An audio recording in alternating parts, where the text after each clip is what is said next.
Isang nanginginig na bata ang nakaturo sa isang malaking basurahan sa gitna ng kalsada.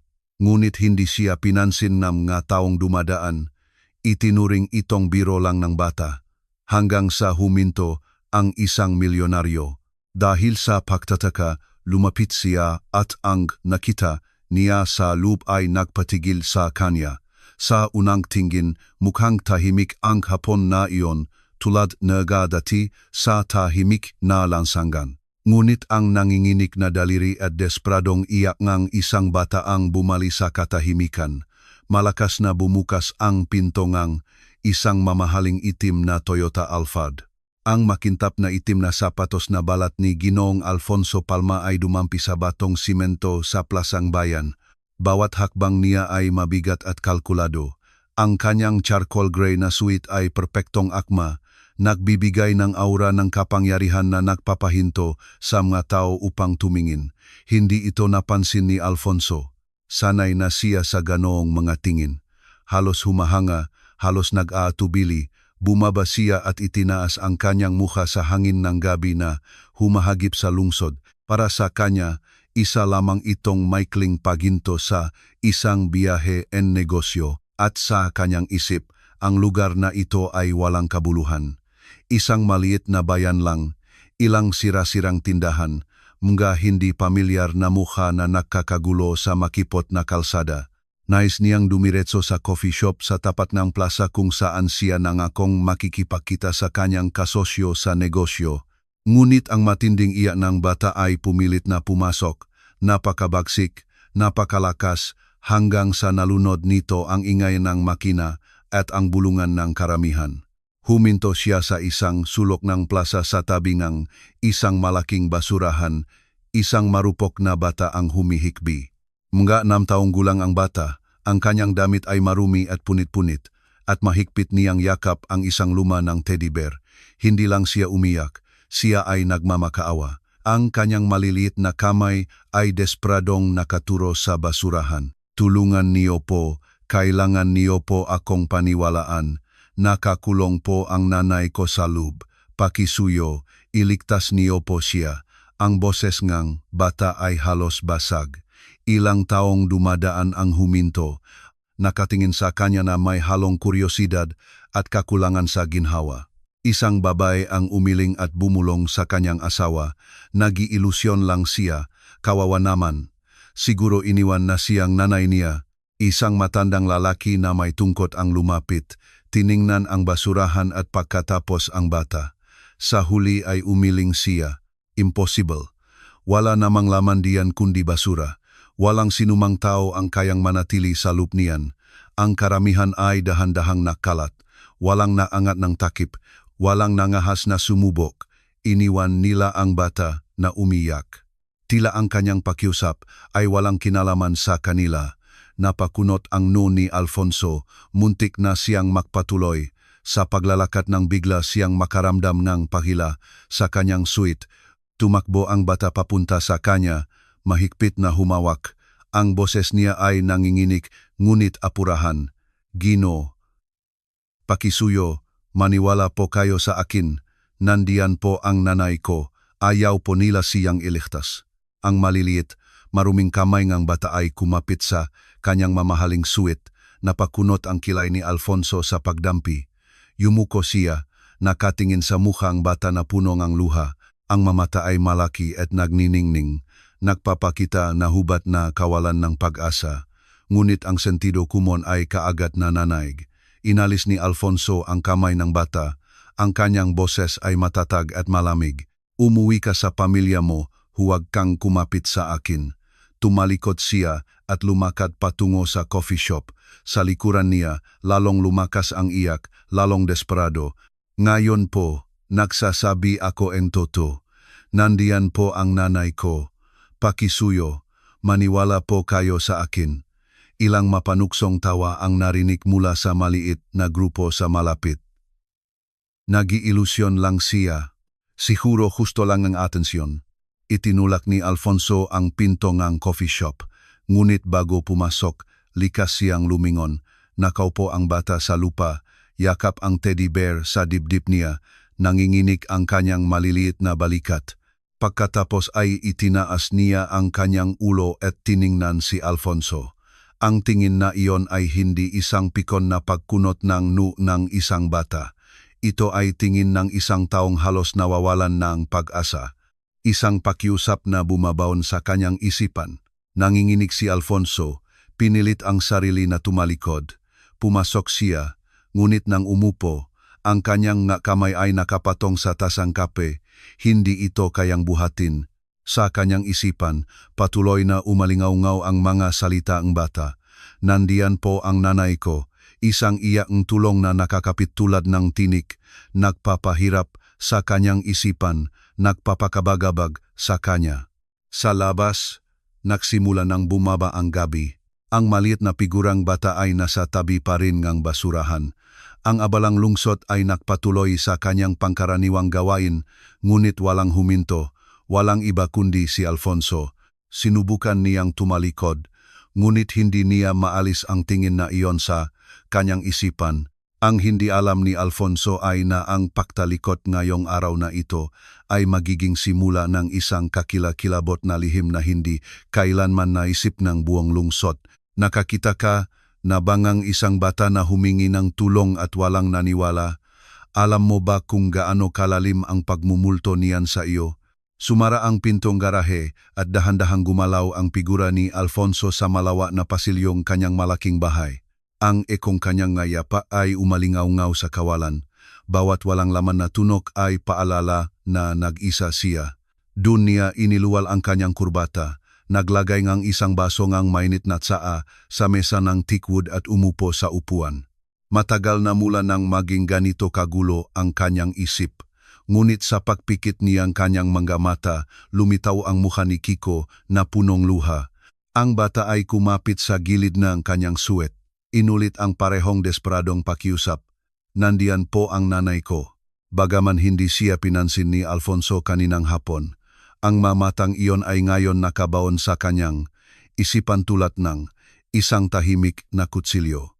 Humigop siyang mainit na tsaa na umaasa na buburahin nito ang anino, ngunit walang silbi.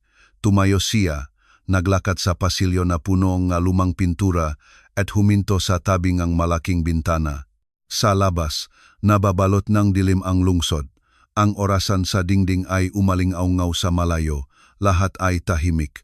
Ngunit sa loob ni Alfonso, isang bagyo ang nangangalit. Bakit? Tanong niya sa sarili. Bakit ganun kabigat ang mga matang iyon sa akin? Nang gabing iyon, nahulog si Alfonso sa isang magaan na pagtulog.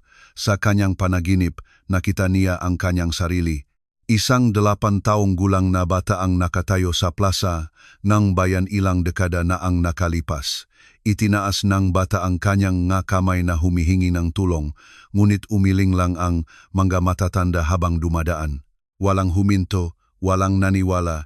Ang anino ay kumupas at naging mukha ni Kiko. Dalawang pares ng desperadong mata ang nagsama sa isa. Nagising si Alfonso na nagulat, may patang pawis sa kanyang noo. Humihingal siya, umupo siya, sinuri ang silid na madilim. Mabilis na tumibok ang kanyang puso. Sa nanginginig na makamay na nakadikit sa kanyang mukha, bumulong siya. Ang mga matang iyon, hindi ko sila kayang balewalain. Sa sandaling iyon, ang malamig at malayo na balat na kanyang itinayo ng maingat ay nagsimulang magpakita ng galamat. Sa likod nito ay kumukulok ang isang bahaging kanyang sarili na akala niya ay matagal ng patay, ang awa at sakit ng pagkakalimot. Bumangon si Alfonso mula sa kama at kukunin sana ang kanyang taa, ngunit ang kanyang kamay ay nanigas sa kalagitnaan ng ere. Inilagay niya ang baso at umupo ng tahimik ng matagal. Ang dilim ng malaking bahay ay tila bumabalot sa kanya, ngunit sa unang pagkakataon, ang katahimikan ay hindi nakdulot ng kapayapaan. Pakiramdam nito ay isang parusa, isang paalala ng pagpipilian na kanyang ginawa upang tumalikod kaninang hapon. Nagtaka siya kung mayroon ba talagang isang tao sa loob kang basurahan. Kung ang mga salitang bata ay hindi lamang ilusyon, ano ang iniwan niya?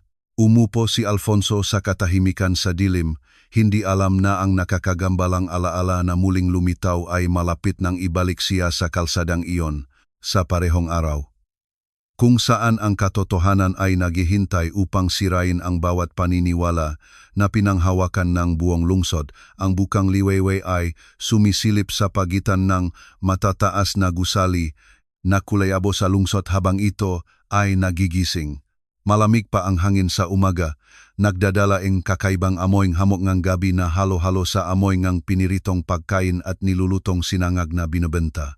Ang ritmo ng tuno ng walis ng tagalinis ng kalsada na kumikiskis sa simento ay patuloy na umalingaw-naw tulad ng regular na pahinga ng bagong araw. Sa loop ng eleganteng itim na Toyota Alphard, halos ganap ang katahimikan. Nakaupo si Alfonso na walang kibo sa likod ng manibela. Ang kanyang abo-abong mamata ay nakatingin sa tahimik na trapiko. Sa oras na ito, dapat ay nasa meeting room na siya, naghahanda para sa ₱1 bilyong deal. Ngunit hindi niya maalis sa isip ang aninong na nakaraang gabi. Ang mamasa-masa, takot, ngunit nagmamakaawa na tingin ng bata ay nakabaon tulad ng isang multo na nagpapagalaw sa mga hindi maayos na sulok ng kanyang memorya na inilibing niya sa loob ng maraming taon. Isang bata lang na nag-iilusyon, bulong ang kanyang katinuan sa kanyang isipan. Binigyan ko na siyang pera, sapat na iyon. Ngunit hindi kayang sukpuin kanyang katinuan ang lumalaking pagkabagabag na kumukulok sa kanyang dibdib. Ang kamay na may suot na mamahaling relo ay kumapit sa manibela.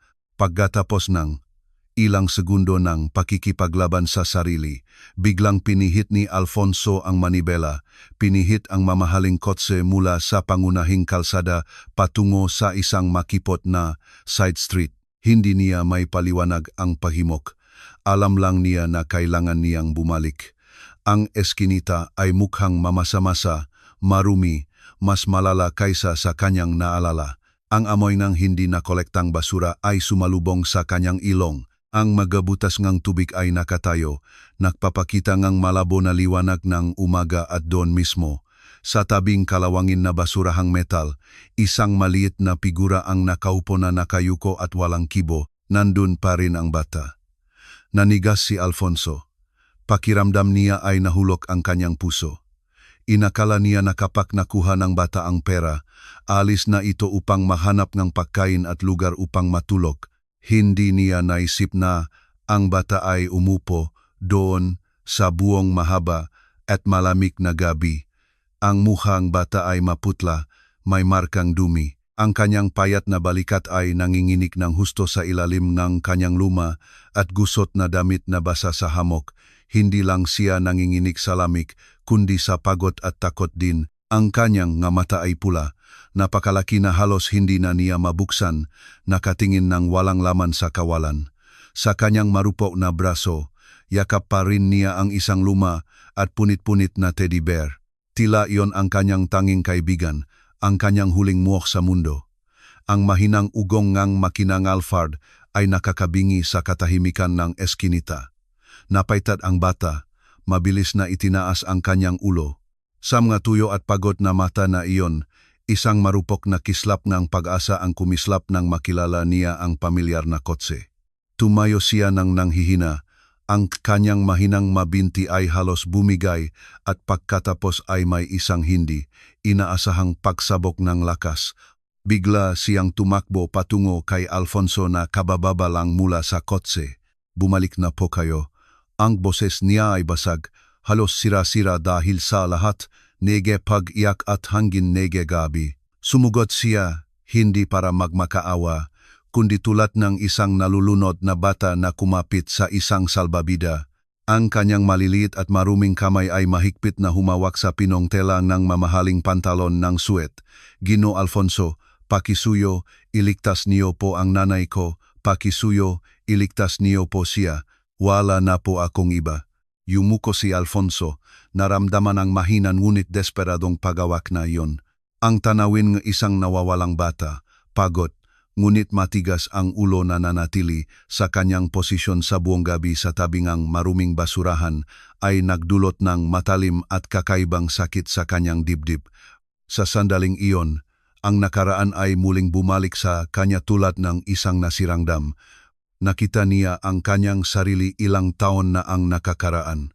Isang payat at despradong bata na nakatayo sa gitnang karamihan, sumisigaw tungkol sa isang kakilakilabot na katotohanan, ngunit nakatagpo lamang ng naalinlangan ng mga mata at mapanghamak na mga salita. Ang matagal ng pakiramdam ng kawalan ng pag-asa, ang pinigilan na sigaw sa kanyang lalamunan ay biglang nabuhay muli, mas malakas kaysa dati. Dahan-dahan siyang huminga. Ang lamig ng kanyang karaniwang boses ay natunaw sa isang mababa at mabigat na tono. Anak, umupo ka rito sa buong gabi. Mahigpit na tumango ang bata, sariwang luha ang dumaloy mula sa kanyang namamaga na mga mata. Natakot po ako na kung alis ako, tuluyan nang mawawala ang nanay ko. Kailangan ko pong manatili dito at magbantay. Alam ko po na nandiyan pa rin siya sa loop. Hinihintay po niya ako. Tiningnan ni Alfonso ang sirang basurahan. Iyon ay isang patay na bagay na nakaupo ng tahimik sa ilalim ng sikat ng araw sa umaga. Ngunit ang katiyakan ng bata, ang hindi natitinag na paniniwala sa kanyang mata ay nagpahirap na balewalain ang kanyang salita bilang pag-iyak ng isang takot na bata. Ilang taong dumadaan ang nagsimulang mapansin.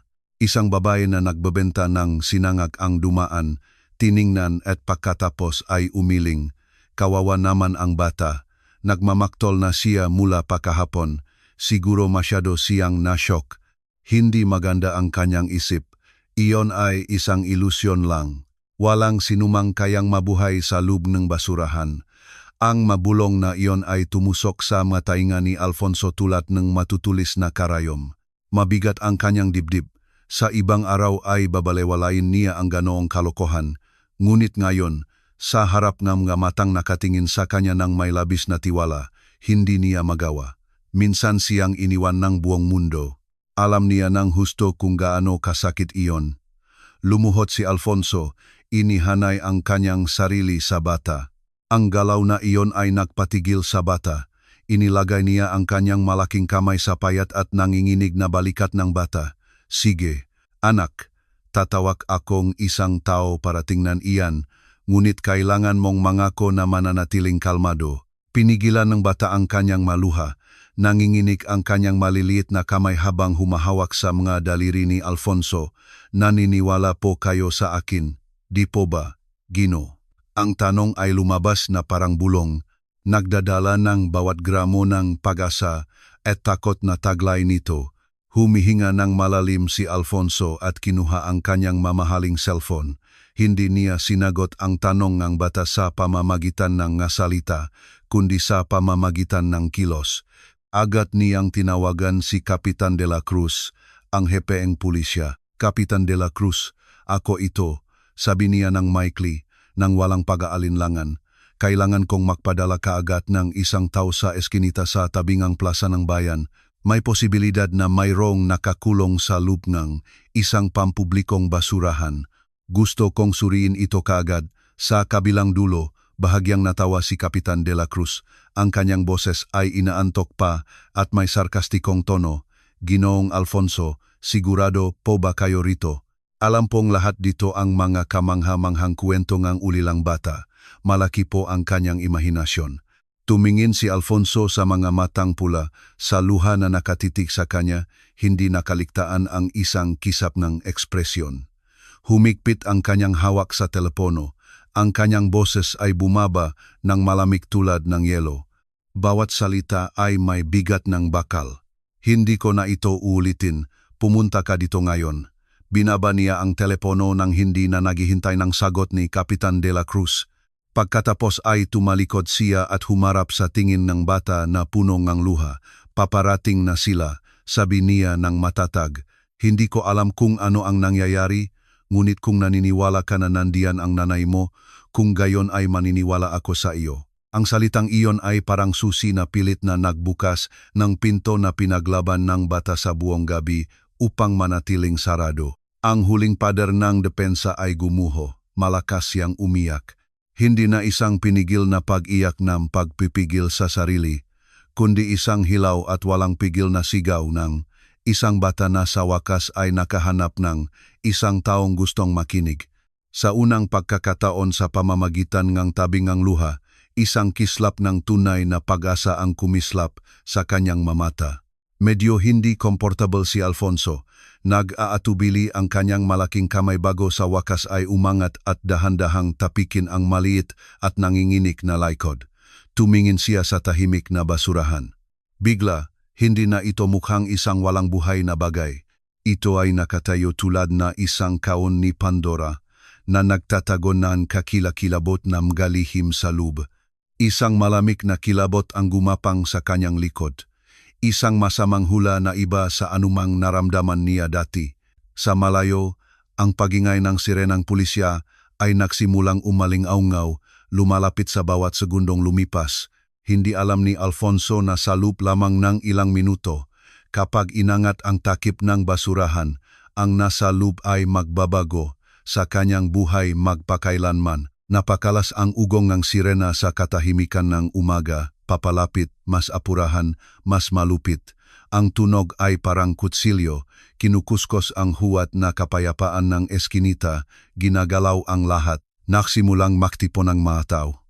Sa simula ay ilang kuryosong mamimili sa umaga, pagkatapos ay mga kapitbahay na sumisilip mula sa kanilang nga bintana ng apartment. Ang nga bulong at haka-haka ay umakyat tulad ng isang kawan ng mga pukyutan na ginulo. Nanginginig si Kiko sa yakap ni Alfonso. Hindi nagdulot ng pakiramdam ng seguridad ang sirena ng pulisya sa kanya. Sa halip, nagpukaw ito ng isang malabo at patuloy na takot. Natatakot siya na tatanggihan din siya ng mga taong ito. Tatanggihan siya tulad ng lahat ng iba pa. Ang kanyang mga matang punong luha ay umangat kay Alfonso. Tahimik na humihingi ng kumpirmasyon. Bilang tugon sa tingin na iyon, ginawa ni Alfonso ang isang bagay na hindi niya inaasahan sa kanyang sarili. Marahan niyang hinila si Kiko upang tumayo sa likod niya. Ang kanyang matangkat na figura ay bumuo ngang isang kalasag sa pagitan ngang bata at nga kuryosong tingin. Ang kaguluhan ay malapit ng sumabog. Ang kanyang kamay ay nanatiling matatag sa balikat ng bata. Isang pare-pareho at nakakapagpakalma na hawak na higit pa sa mga salita. Sa simpleng gawaing iyon ay isang hindi nasabi na sumpa, ligtas ka sa akin. 2 patrol char ang huminto nang may paktilis sa pasukan ng eskinita. Si Kapitan de la Cruz, ang hepeng pulisya, ay lumabas mula sa unang kotse na namamaga ang mukha mula sa pagtulog at minarkahan ng pagkasira. Siya ay isang matabang lalaki sa edad 40. Ang kanyang uniforme ay masikip sa kanyang mga butones. Ang kanyang malilit, matutulis na mata ay laging kumikinang sa hinala. Ginong Alfonso, sigaw niya, pilit na pinipilit ang isang magiliw na tono na halos hindi natatakpan ang kanyang pangungutya. Talaga namang nagdudulot ka ngang malaking problema. Sa pagkakataong ito ay pinakilos mo ang buong koponan ko para sa isang paranoid na bata. Binalewala ni Alfonso ang kanyang pangungutya. Itinuro niya ang kanyang baba sa basurahan, ang kanyang nga mata ay parang yelo. Gawin mo ang iyong trabaho, Kapitan de la Cruz. Suriin mo. Suminggal si Kapitan de la Cruz. Kinawayan ang 2 pulis. Sige, tingnan natin kung anong kayamanan ang nandun. 2 pulis, isang matanda at isang mas bata, ang lumapit sa basurahan ng may katamaran. Nagkatinginan sila, nakibit-balikat, malinaw na inisip na ito ay isang walang silbi na biro. Kumatok ang mas batang pulis sa kalawangin na basurahang metal gamit ang kanyang batuta.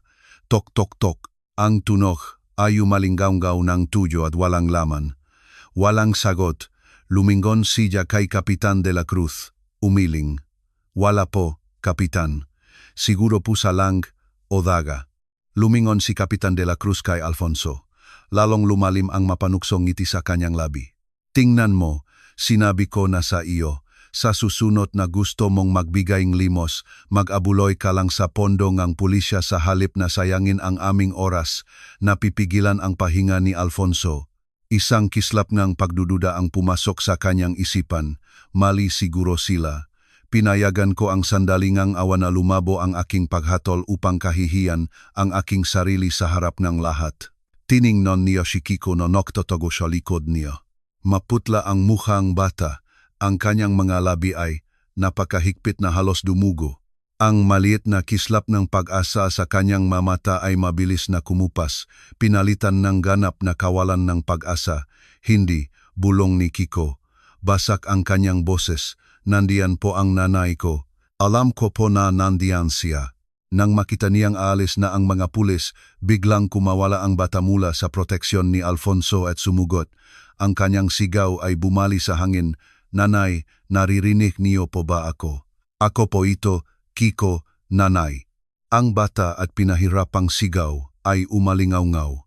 Nakpapabalik mula sa mga dingding na may luma, tumatagos sa mga tainga ng lahat ng naroron. Natahimik ang karamihan, nawala ang ngiti ni Kapitan de la Cruz.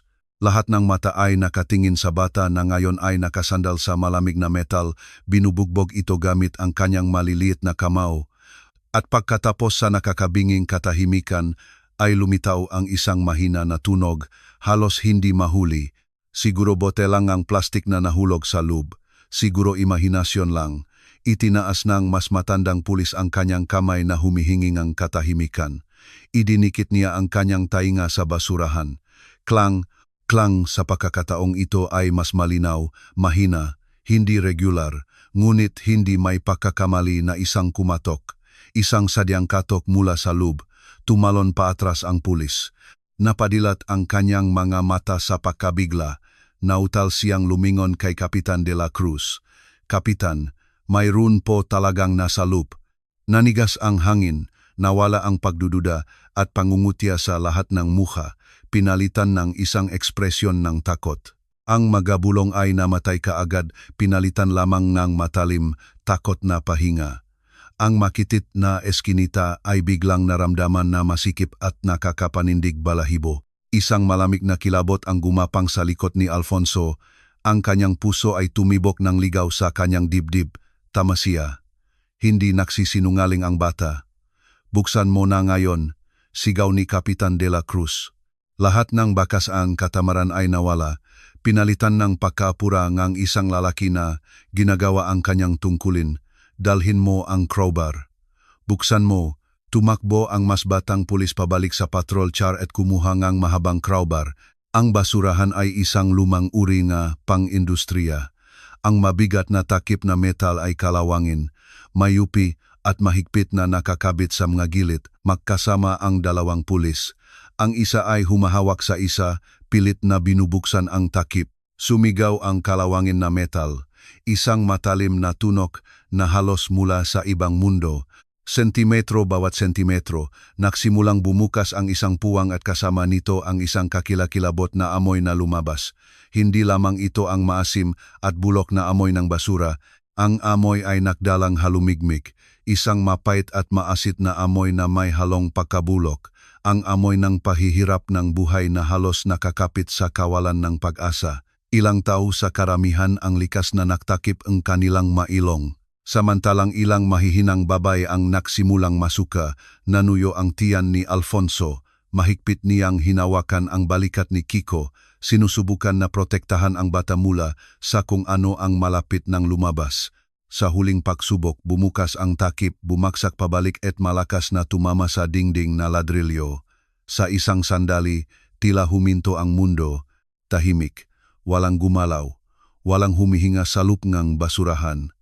Nakabaon sa pagitan ng maruming plastic bags, mamantikang malalagyan ng pagkain at iba pang malapot na basura. Mayroong katawan ng tao, isang babae.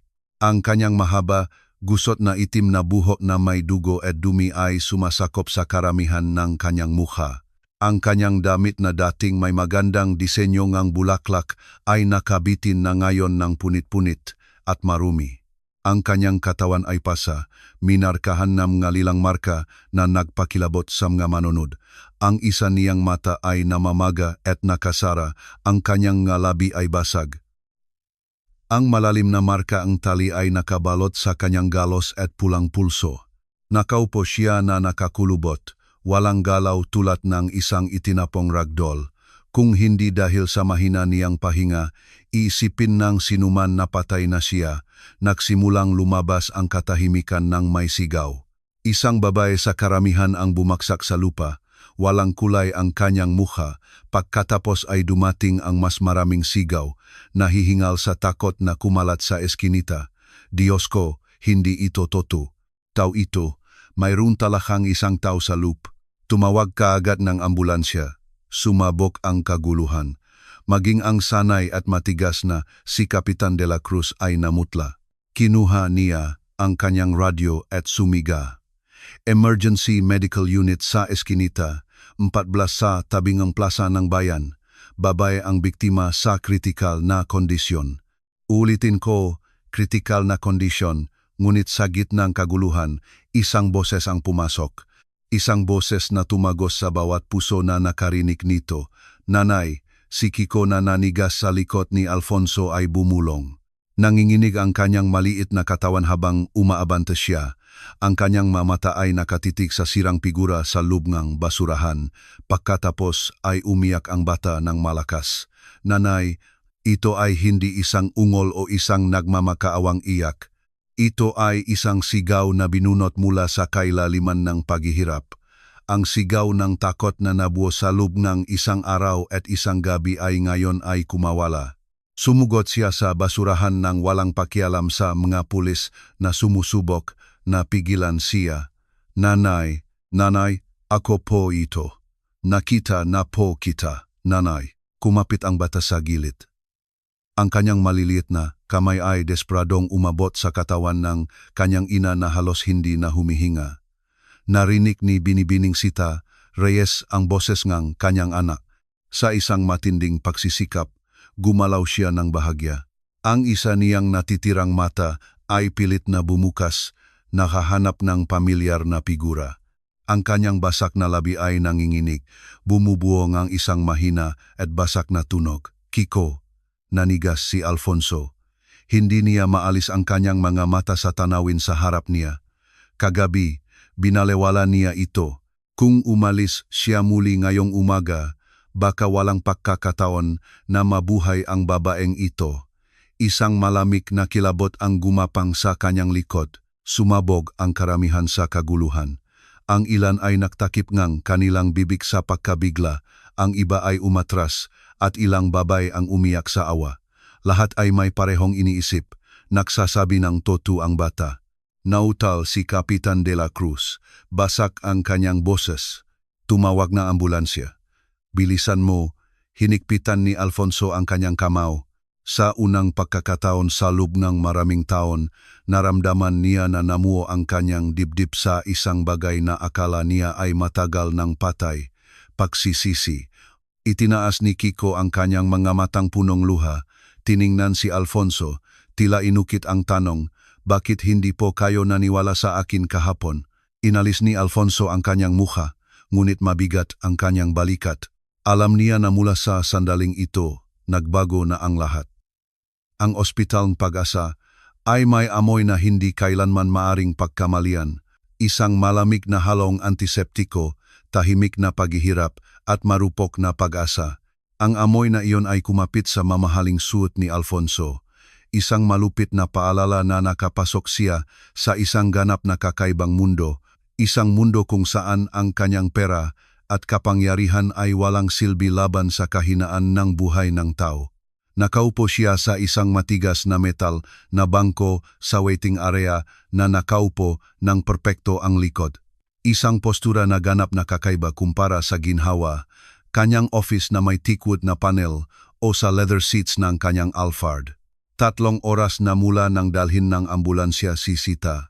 3 oras na parang isang buong siglo para kay Alfonso. Hindi siya nagsalita ng isang salita sa panahong iyon. Nakaupo lang siya doon na walang galaw tulad ng isang bato habang isang malakas na bagyo ang nangangalit sa kanyang isipan. Sa tabi niya, si Kiko ay nakatulog sa purong pakapagod. Ang ulo ng bata ay nakasandal sa kanyang tagiliran. Ang kanyang maliliit na braso ay nakayakap sa maruming teddy bear, tila ito ay isang kayamanan. Paminsan-minsan ay napaiktat ang kanyang maliit na katawan sa pagtulog. Ang kanyang magalabi ay gumagalaw na may kalahating na buong sigaw na tumatawag sa kanyang ina. Bawat pagkakataon ay naramdaman ni Alfonso ang isang hindi nakikitang kutsilyo na bumabaon ng mas malalim sa kanyang dibdib. Siya ay isang lalaki na sanay na mamuno sa isang imperyong negosyo, ngunit dito siya ay ganap na walang magawa sa harap ng isang sirang bata. Sa katahimikan, inalis niya ang kanyang sweet at maingat na inilagay sa nanginginih na katawan ni Kiko. Ang init ng tela ay tila nagpapakalma sa bata. Bahagya siyang gumalaw at pagkatapos ay yumuko ng mas malapit sa tagiliran ni Alfonso, naghahanap ng seguridad.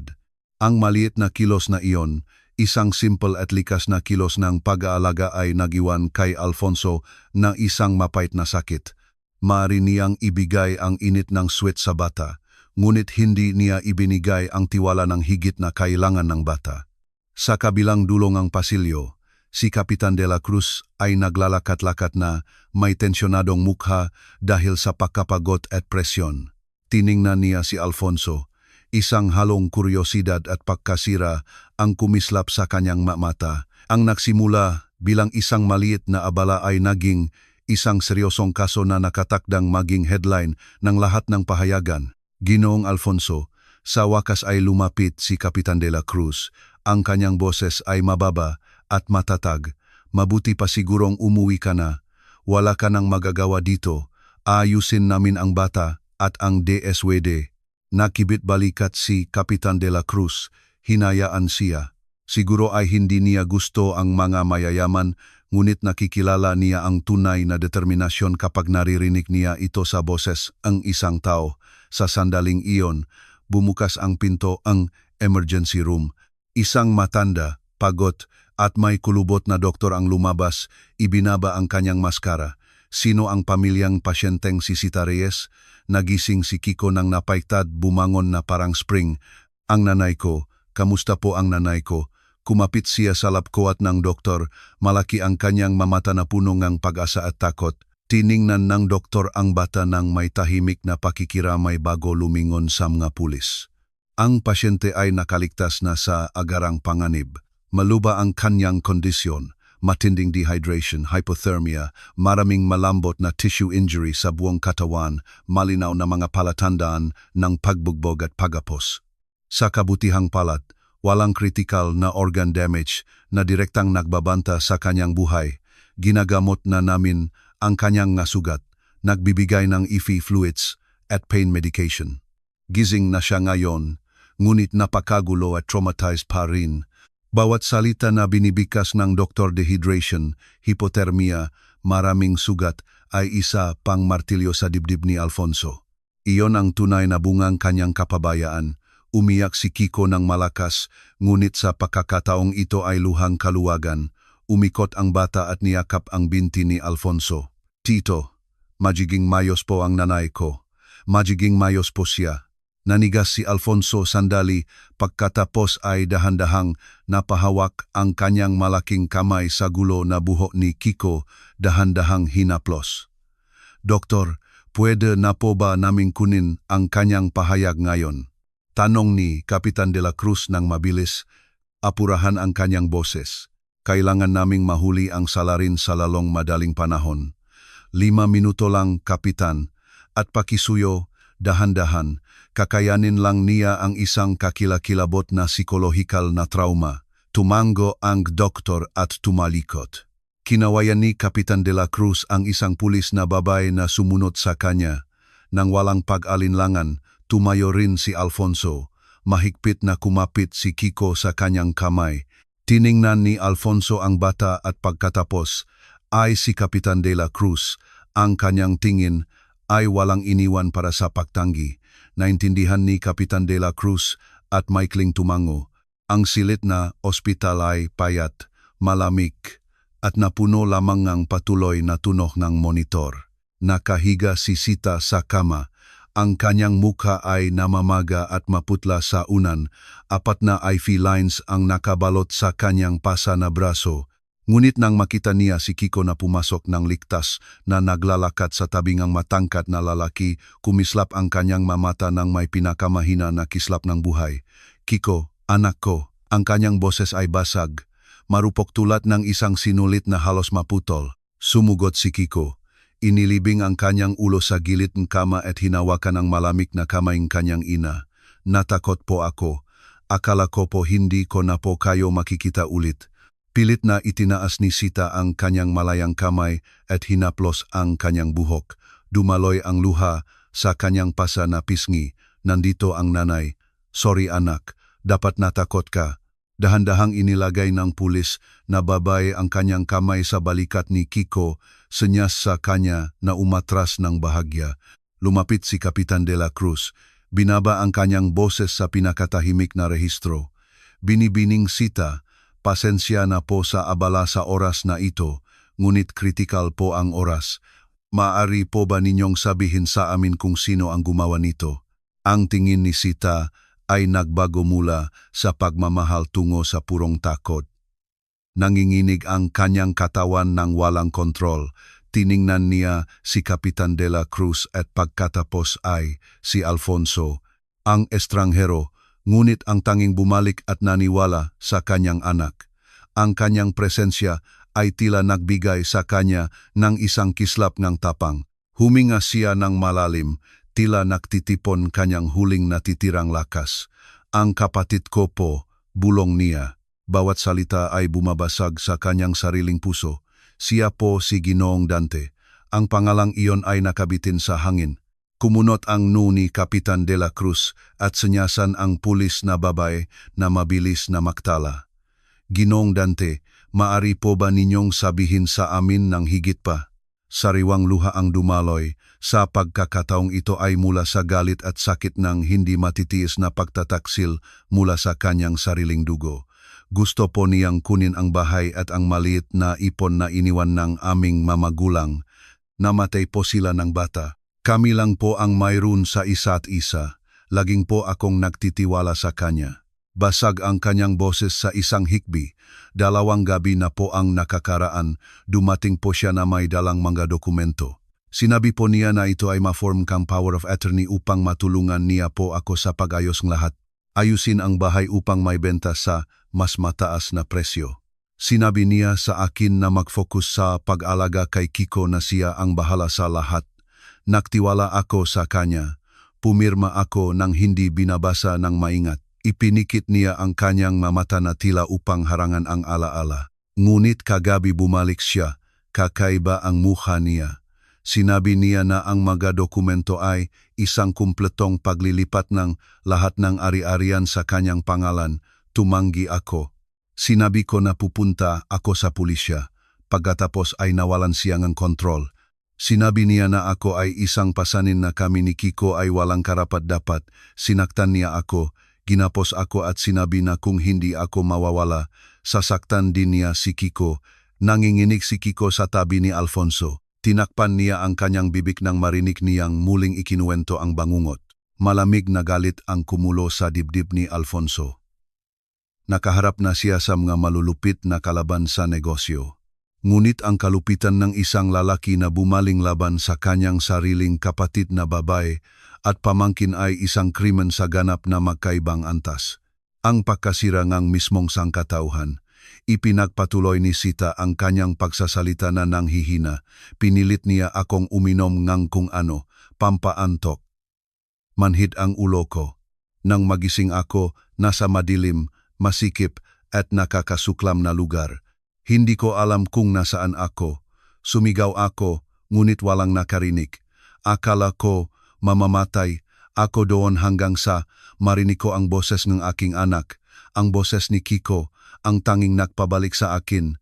Ginagamit ko ang bawat gramong natitirang lakas upang paluin ang dingding ng basurahan.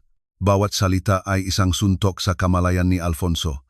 Hindi lang ito isang pag-atake, ito ay ang pinakamalupit na pagtataksil mula sa tanging taong pinakananiwala siya.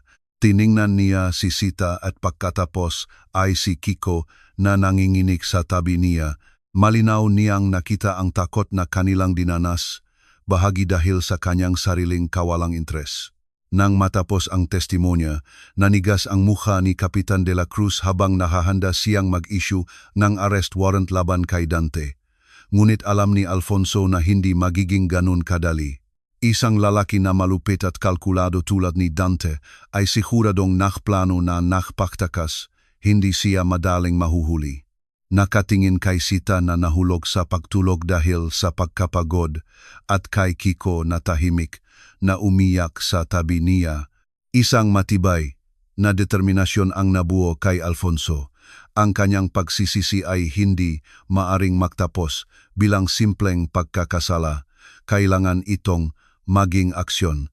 Yumuko siya at inilagay ang kanyang kamay sa nanginginig na balikat ni Kiko. Anak, sabi niya, ang kanyang boses ay malalim at matatag, hindi na malayo. Nangangako ako na hindi ko hahayaang makalaya ang taong nanakit sa iyong ina. Dadalhin ko ang katarungan para sa inyong dalawa. Tumingala si Kiko. Ang kanyang mamata ay pula, puno ngang marupok na pag-asa. Hindi ito ang pangako ng isang dumadaan. Ito ay ang solemne na panunumpa ni Alfonso Palma. Hindi niya hahayaang malibing muli ang katotohanan. Ngayon, ang labanan na ito ay kanya. Mas mabilis na dumating ang media storm kaysa sa inaasahan ng sinuman. Ang babae sa basurahan ay hindi na lamang isang sensational na lokal na balita. Ito ay naging isang pambansang trahedya na sinuri sa bawat channel at sa mata ng Baguio. Lumitaw si Dante hindi bilang isang suspek, kundi bilang isang pangunahing trahedya. Umupo si Alfonso sa isang marangyang hotel suite. Ginawa itong command center. Ang mundo may bilyong pisong deal at stock charts ay nawala sa background. Sa harap niya sa 60-inch na telebisyon ay si Dante. Hindi na siya nakasuot NG suite, NG negosyante. Nakasuot si Dante ngang isang maputlang gray na turtleneck, sadyang lumilihang ang imahe ng kapakumbabaan at pagtitiwala. Nakaupo siya sa harap ng isang sikat na talk show host. Maingat na inayos ang kanyang muka upang mapanatili ang hitsura ng paghihirap. Medyo pula ang kanyang mamata, tila hindi siya tumigil sa pagiyak. Dante, nagsimula ang host na may taos-pusong pakikiramay. Maaari po ba ninyong ibahagi sa amin ang kondisyon ng inyong kapatid, si Binibining Sita Reyes? Huminga ng malalim si Dante, bumaba ang kanyang balikat. Ito po ay isang bangungot. Si Sita po ay isang kahangahangang ina, ngunit pagkatapos po ngang pagkamatay ang kanyang asawa, gumuho po siya. Laging po siyang naniniwala na may gustong manakit sa kanya. Minsan ay hindi niya po kayang paghiwalayin ang totoo sa hindi. Sinubukan ko po siyang ipagamot, ngunit lalo pong lumala ang kanyang sakit. Itinaas niya ang kanyang kamay sa kanyang noo, nanginginig ng may perpektong katumpakan. Noong gabing iyon, nagtalo po kami. Gusto ko lang po siyang kumbinsihin na magpatuloy sa paggamot, ngunit naniniwala po siya na kinukuha ko po ang kanyang ari-arian. Sa isang gulat na pag-atake, tumakas po siya. Hindi ko po kailanman naisip na sasaktan niya po ang kanyang sarili at pupunta sa isang napakapangit na lugar. Ito po ang kasalanan ko. Hindi ko po sana siya iniwan na mag-isa. Dumaloy ang luha sa kanyang pisngi. Natahimik ang buong studio, namangha sa tanawin ng isang tapat na kapatid na lalaki na sinisisi ang kanyang sarili. Ang rurok ay dumating nang ipakitang palabas ang isang eksperto, si Dr. Soliman, isang kilalang psychologist na nagsabi, batay sa mga talaan at pag-uugali na inilarawan ni Ginong Dante, napaka-posible na si Binibining Sita ay nagdurusa sa talamak na delusional disorder. Ang pananakit sa sarili at pagtatago sa maruruming lugar ay mga klasikong palatandaan ng mapanirang pag-uugali sa sarili. Hinigpitan ni Alfonso ang baso sa kanyang kamay, namutla ang kanyang nga daliri. Ang perpektong pagtatanghal na maingat na inilarawan sa tulong nga abogado, si Abogado Sanchez, ay malinaw na nasa likod niya. Matagal nang inihanda ni Dante ang daan na ito. Ang patunay ay dumating kaagad pagkatapos ng broadcast ng tawagan siya ni Kapitan de la Cruz. Ginong Alfonso, kailangan nating suspindihin ang arrest warrant. Ang abogado ni Dante ay nagsumite lamang NG kumpletong set NG-media dokumento, psychiatric medical records, certified power of attorney, at pahayaeng kapitbahay na nagsasabing madalas siyang sumisigaw ng walang dahilan. lahat ay tugma. Ang mapasa sa kanyang katawan ay walang bigat kung ituturing na sariling ginawa.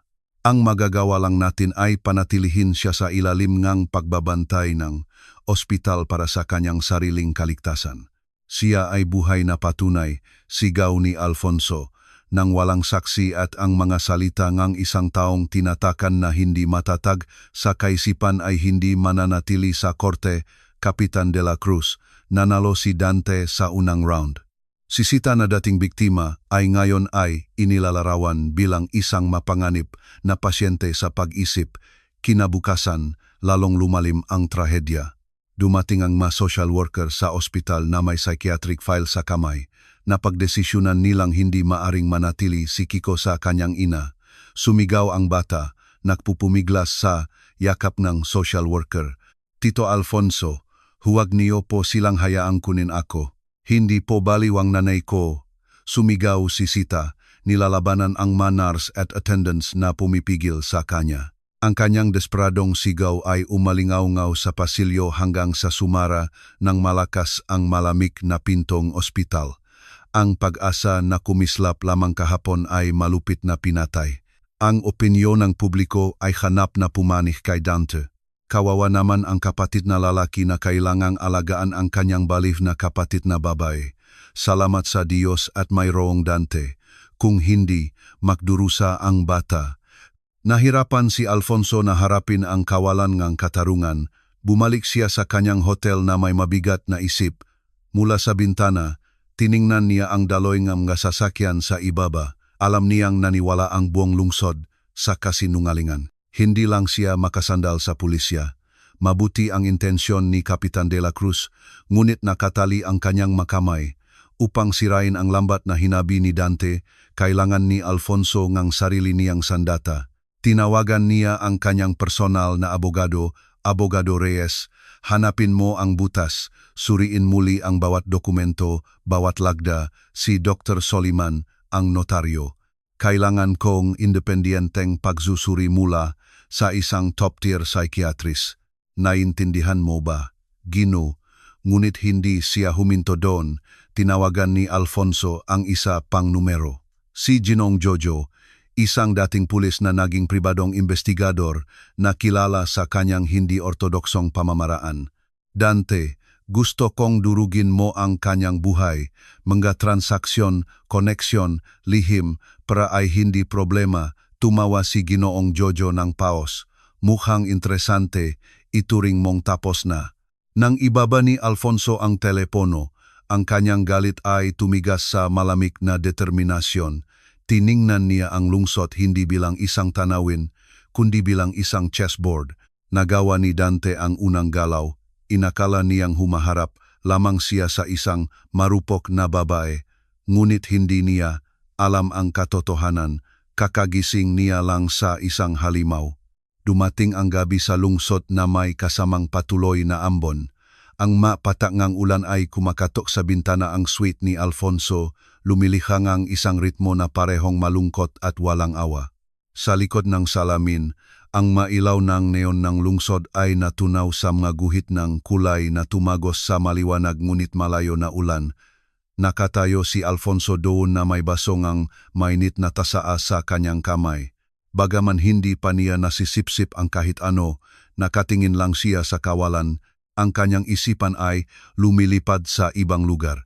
Inisip niya si Sita na nakakulong sa parehong ospital na dapat ay nagpapagaling sa kanya, inagawan ng kanyang karapatan bilang ina, hinatulan ng lipunan bilang baliw. Naisip niya si Dante, ang kanyang malungkot na mukha sa telebisyon, isang pagtatanghal na napakakinis na naloko ang lahat. At higit sa lahat, naisip niya si Kiko, nasaan na ang bata ngayon. Sa piling ng mga estranghero, takot, nag-isa, at marahil ay nawalan ng tiwala sa lalaking nangakong protektahan siya at ang kanyang ina. Isang pakiramdam ngang walang laman na kawalan kang pag-asa ang bumalot sa puso ni Alfonso. Nang walang pag-alinlangan, inilapag niya ang kanyang baso, kinuha ang kanyang coat at susing kotse. Kailangan niyang makita si Kiko, ang ampunan ngang mabata sa sign. Juda ay nakatayo sa ilalim ng ulan, mas malungkot kaysa sa kanyang naisip. Ang madingding na kulay abo na ladrilyo ay may mansang lumot. Ang magabintana ay may rehas at ang hangin ay napakalamig na tila ito ay isang bilangguan kaysa sa isang kanlungan para sa mga bata. Matapos ang isang maikling tawag sa opisina ng gobyernong lungsod, pinayagan si Ginoong Alfonso Palma na makapasok, inihatid sa tinatawag nilang common room. Ang silid ay maluwag, ngunit madilim. Ilang bata ang nakaupo na nakalat. Ang isa ay nagbabasa ang libro, ang isa ay nakatingin sa rehas na bintana. Walang tawa, walang tunong paglalaro. Sa isang sulok, nakaupo si Kiko na nakayuko sa isang orange na plastik na upuan. Ang kanyang walang laman ng mga mata ay nakatitik sa sahig. Yakap niya ang isang luma ng teddy bear sa kanyang dibdib. Hinahawakan ito na tila ito ang huling kuta laban sa hindi kilalang mundo. Nang mapansin niya ang presensya ni Alfonso, nanigas ang bata. Isang kislap ng pag-asa ang nakpaliwanag sa kanyang mamata, ngunit namatay din ng kasing bilis. Likas niyang niyakap nang mas mahigpit ang teddy bear. Nagahanda. "Kumusta, Kiko?" sabi ni Alfonso sa mahinang boses. Ang kanyang boses ay hindi matatag sa paraang hindi kailanman nangyari sa bilyong pisong board meeting. Hinila niya ang isang upuan sa harap ng bata, hindi nakmamadali na magtanong, umupo lamang ng tahimik kasama niya na nakikinig sa ulan. Matapos ang mahabang pahinto, bumulong si Kiko, "Ang nanay ko, ayos lang po ba ang nanay ko? Ang nanay mo ay nagpapagamot at nangangako ako na gagawin ko ang lahat ng makakaya ko upang may labas siya doon." Matatak na sagot ni Alfonso, hindi bilang isang walang laman na pagpapatahimik, kundi bilang isang sumpa. Ang mata ni Kiko ay napunong luha habang bumulong siya. "Sinabi po nila na nagsisinungaling ang nanay ko, pero hindi po. Narinig ko po siya noong gabing iyon." Sumigaw po si Tito Dante ng malakas sa kanya. Napipigilan ang pahinga ni Alfonso. Ang bata ay isang saksi. Ibinaling niya ang kanyang tingin sa luma ng teddy bear na yakap ni Kiko. Ang magaspang at hindi pantay na tahi sa gilid ng manika ay pumukaw sa kanyang pansin. Hindi tulad ng maayos na tahi sa pabrika, ito ay magaspang, minadali, tinahi ng may gulat. "Kiko, kakaiba ang tahi na ito," sabi ni Alfonso ng malumanay. Idinikit ng bata ang manika ng mas malapit, nakniningning ang kanyang pulang mata. "Sinanay po ang gumawa niyan. Sinabi po niya na si Teddy ay may sikreto para sa akin na anuman ang sabihin ng sinuman. Hindi ko po dapat hayaan ang sinuman na kunin iyon sa akin." Sikreto, ang salita ay nagpakilabot kay Alfonso. May iniwan si Sita. Huminga ng malalim, "Maari mo bang ipakita sa akin? Nangangako ako na pananatilihin itong ligtas para sa iyo at sa iyong ina." Nag-alangan si Kiko, ngunit sa huli ay tumango at ibinigay ang manika. Maingat na binuksan ni Alfonso ang tahi, inalis ang naninilaw na palaman. Sa loop nakabalot sa isang maliit na plastic bag ay isang itim na flash drive. Tila huminto ang pahinga sa silid. Itinago ni Alfonso, ibinalik ang manika kay Kiko at tumakbo palabas ng ampunan. Sa sandaling nasa kotse niya, isinaksak niya ang flash drive sa sistema. Isang file lang ang lumabas, isang MP3 na para kay Kiko. Isang pagsabog ng static ang nauna, pagkatapos ay narinig ang nanginginig na boses ni Sita. "Dante, hindi mo ito magagawa. Ito ay kay Kiko. Iniwan ito ngang kanilang magulang para sa kanya." Kaagad pagkatapos, isang boses ng pamilyar na lalaki ngunit ngayon ay malamig, nakakatakot na naglalantat ng kanyang tunay na kalikasan. "Manahimik ka, ikaw at ang bata ay walang silbi kundi isang pabigat. Pumirma ka ngayon o kayong dalawa ay mamamatay sa basurahan. Itatapon kita at ang iyong anak sa lugar na walang sinuman ang makakahanap." Sinunggaban ni Alfonso ang earphone, walang kulay ang kanyang mukha. Hindi na ito hinala, ito ay buhay na patunay. Inamin ni Dante ang pagnanakaw at bantangang pagpatay. Agad niyang tinawagan ang abogado, si Abogado Reyes. "Abogado Reyes, mayroon tayong ebidensya, isang recording." Inamin ni Dante ang lahat, natahimik ang linya. Pagkatapos, ay binaba ni Abogado Reyes ang kanyang boses. Ginoo, ito ay isang malaking tagumpay, ngunit hindi sapat. Ang recording ay maaring ideklara na hindi katanggap-tanggap. Kakailanganin natin ng isang eksperto upang patunayan ito at isang malinaw na chain of custody.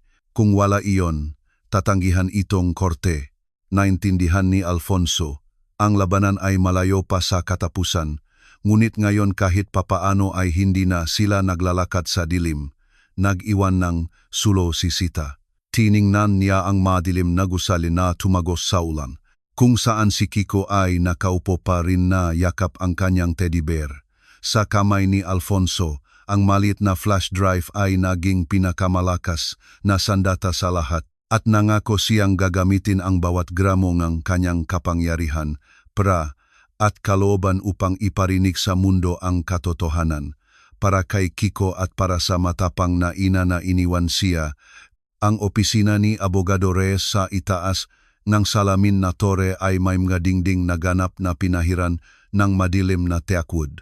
Ang ginintuang ilaw ay dumadaloy sa minimalistang mesa. Karaniwan, ang lugar na iyon ay nagbibigay ganap na autoridad, ngunit ng gabing iyon ang hangin ay napakabigat na mahirap huminga. Sa malaking screen na nakasabit sa tapat ng dingding, ang mga berdeng alon ay kumikislap at sumasayaw sa bawat salita mula sa misteryosong recording. Nakaupo sa harap ng hanay ng mga komplikadong computer si Ginong David, isang sound analyst. Sumandal siya na nakatutok ang kanyang nga mata sa screen. Ang kanyang nga daliri ay patuloy na kumakatok, tila sinusundan ang ritmong kapalaran. Matapos ang ilang minutong nakakabinging katahimikan, itinaas niya ang kanyang ulo. Ang kanyang boses ay matatag, walang senyas ng pagkakabit o pag-edit. Ito ay original at buo. Batay sa ingay sa background, naniniwala ako na ito ay na-record sa isang maliit at saradong silit, malamang sa lupkang bahay ni Binibining Sita. Ang recording device ay hindi hihigit sa isang lumang cellphone na akma sa kanyang sitwasyong pinansyal. Huminga ng malalim si Abogado Reyes at tumayo mula sa kanyang leather chair. Lumipat ang kanyang tingin kay Alfonso Palma. Sapat na iyan upang patunayan ang pagiging toto, sabi niya, ngunit hindi sapat upang ibagsak si Dante. Siya ay magtatalo na pinipilit siya ni Sita, na sinadya niyang pukawin upang makuha ang recording na ito. Maari pa nga niyang baliktarin ito upang maging ebidensya na siya ay nakikipagsabuatan laban sa kanyang sariling kapatid na babae. Kung dadalhin natin ito sa korte ngayon, mawawasak tayo sa isang pagdinig. Nanatiling tahimik si Alfonso, naglakad sa salamin na dingding mula sa sahig hanggang kisame at tiningnan ang lungsod na kumikinang sa gabi. Bawat gusali, bawat kalsada sa ibaba ay tila isang piraso sa malawak na chessboard, at siya ang pinilit na kalkulahin ang bawat galaw. Pagkatapos ay dahan-dahan siyang naksalita, hanapin mo ako ng paraan upang tanggapin ito. Samantala, sa kabilang lungsod, si Dante ay nakaupo ng nag-isa sa kanyang marangyang silid, iniikot-ikot ang isang baso ng saa. Sinubukan niyang tangkilikin ang init nito, ngunit ang kanyang isip ay gulong-gulo. Habang mas inisip niya ito, mas lalo siyang hindi komportable.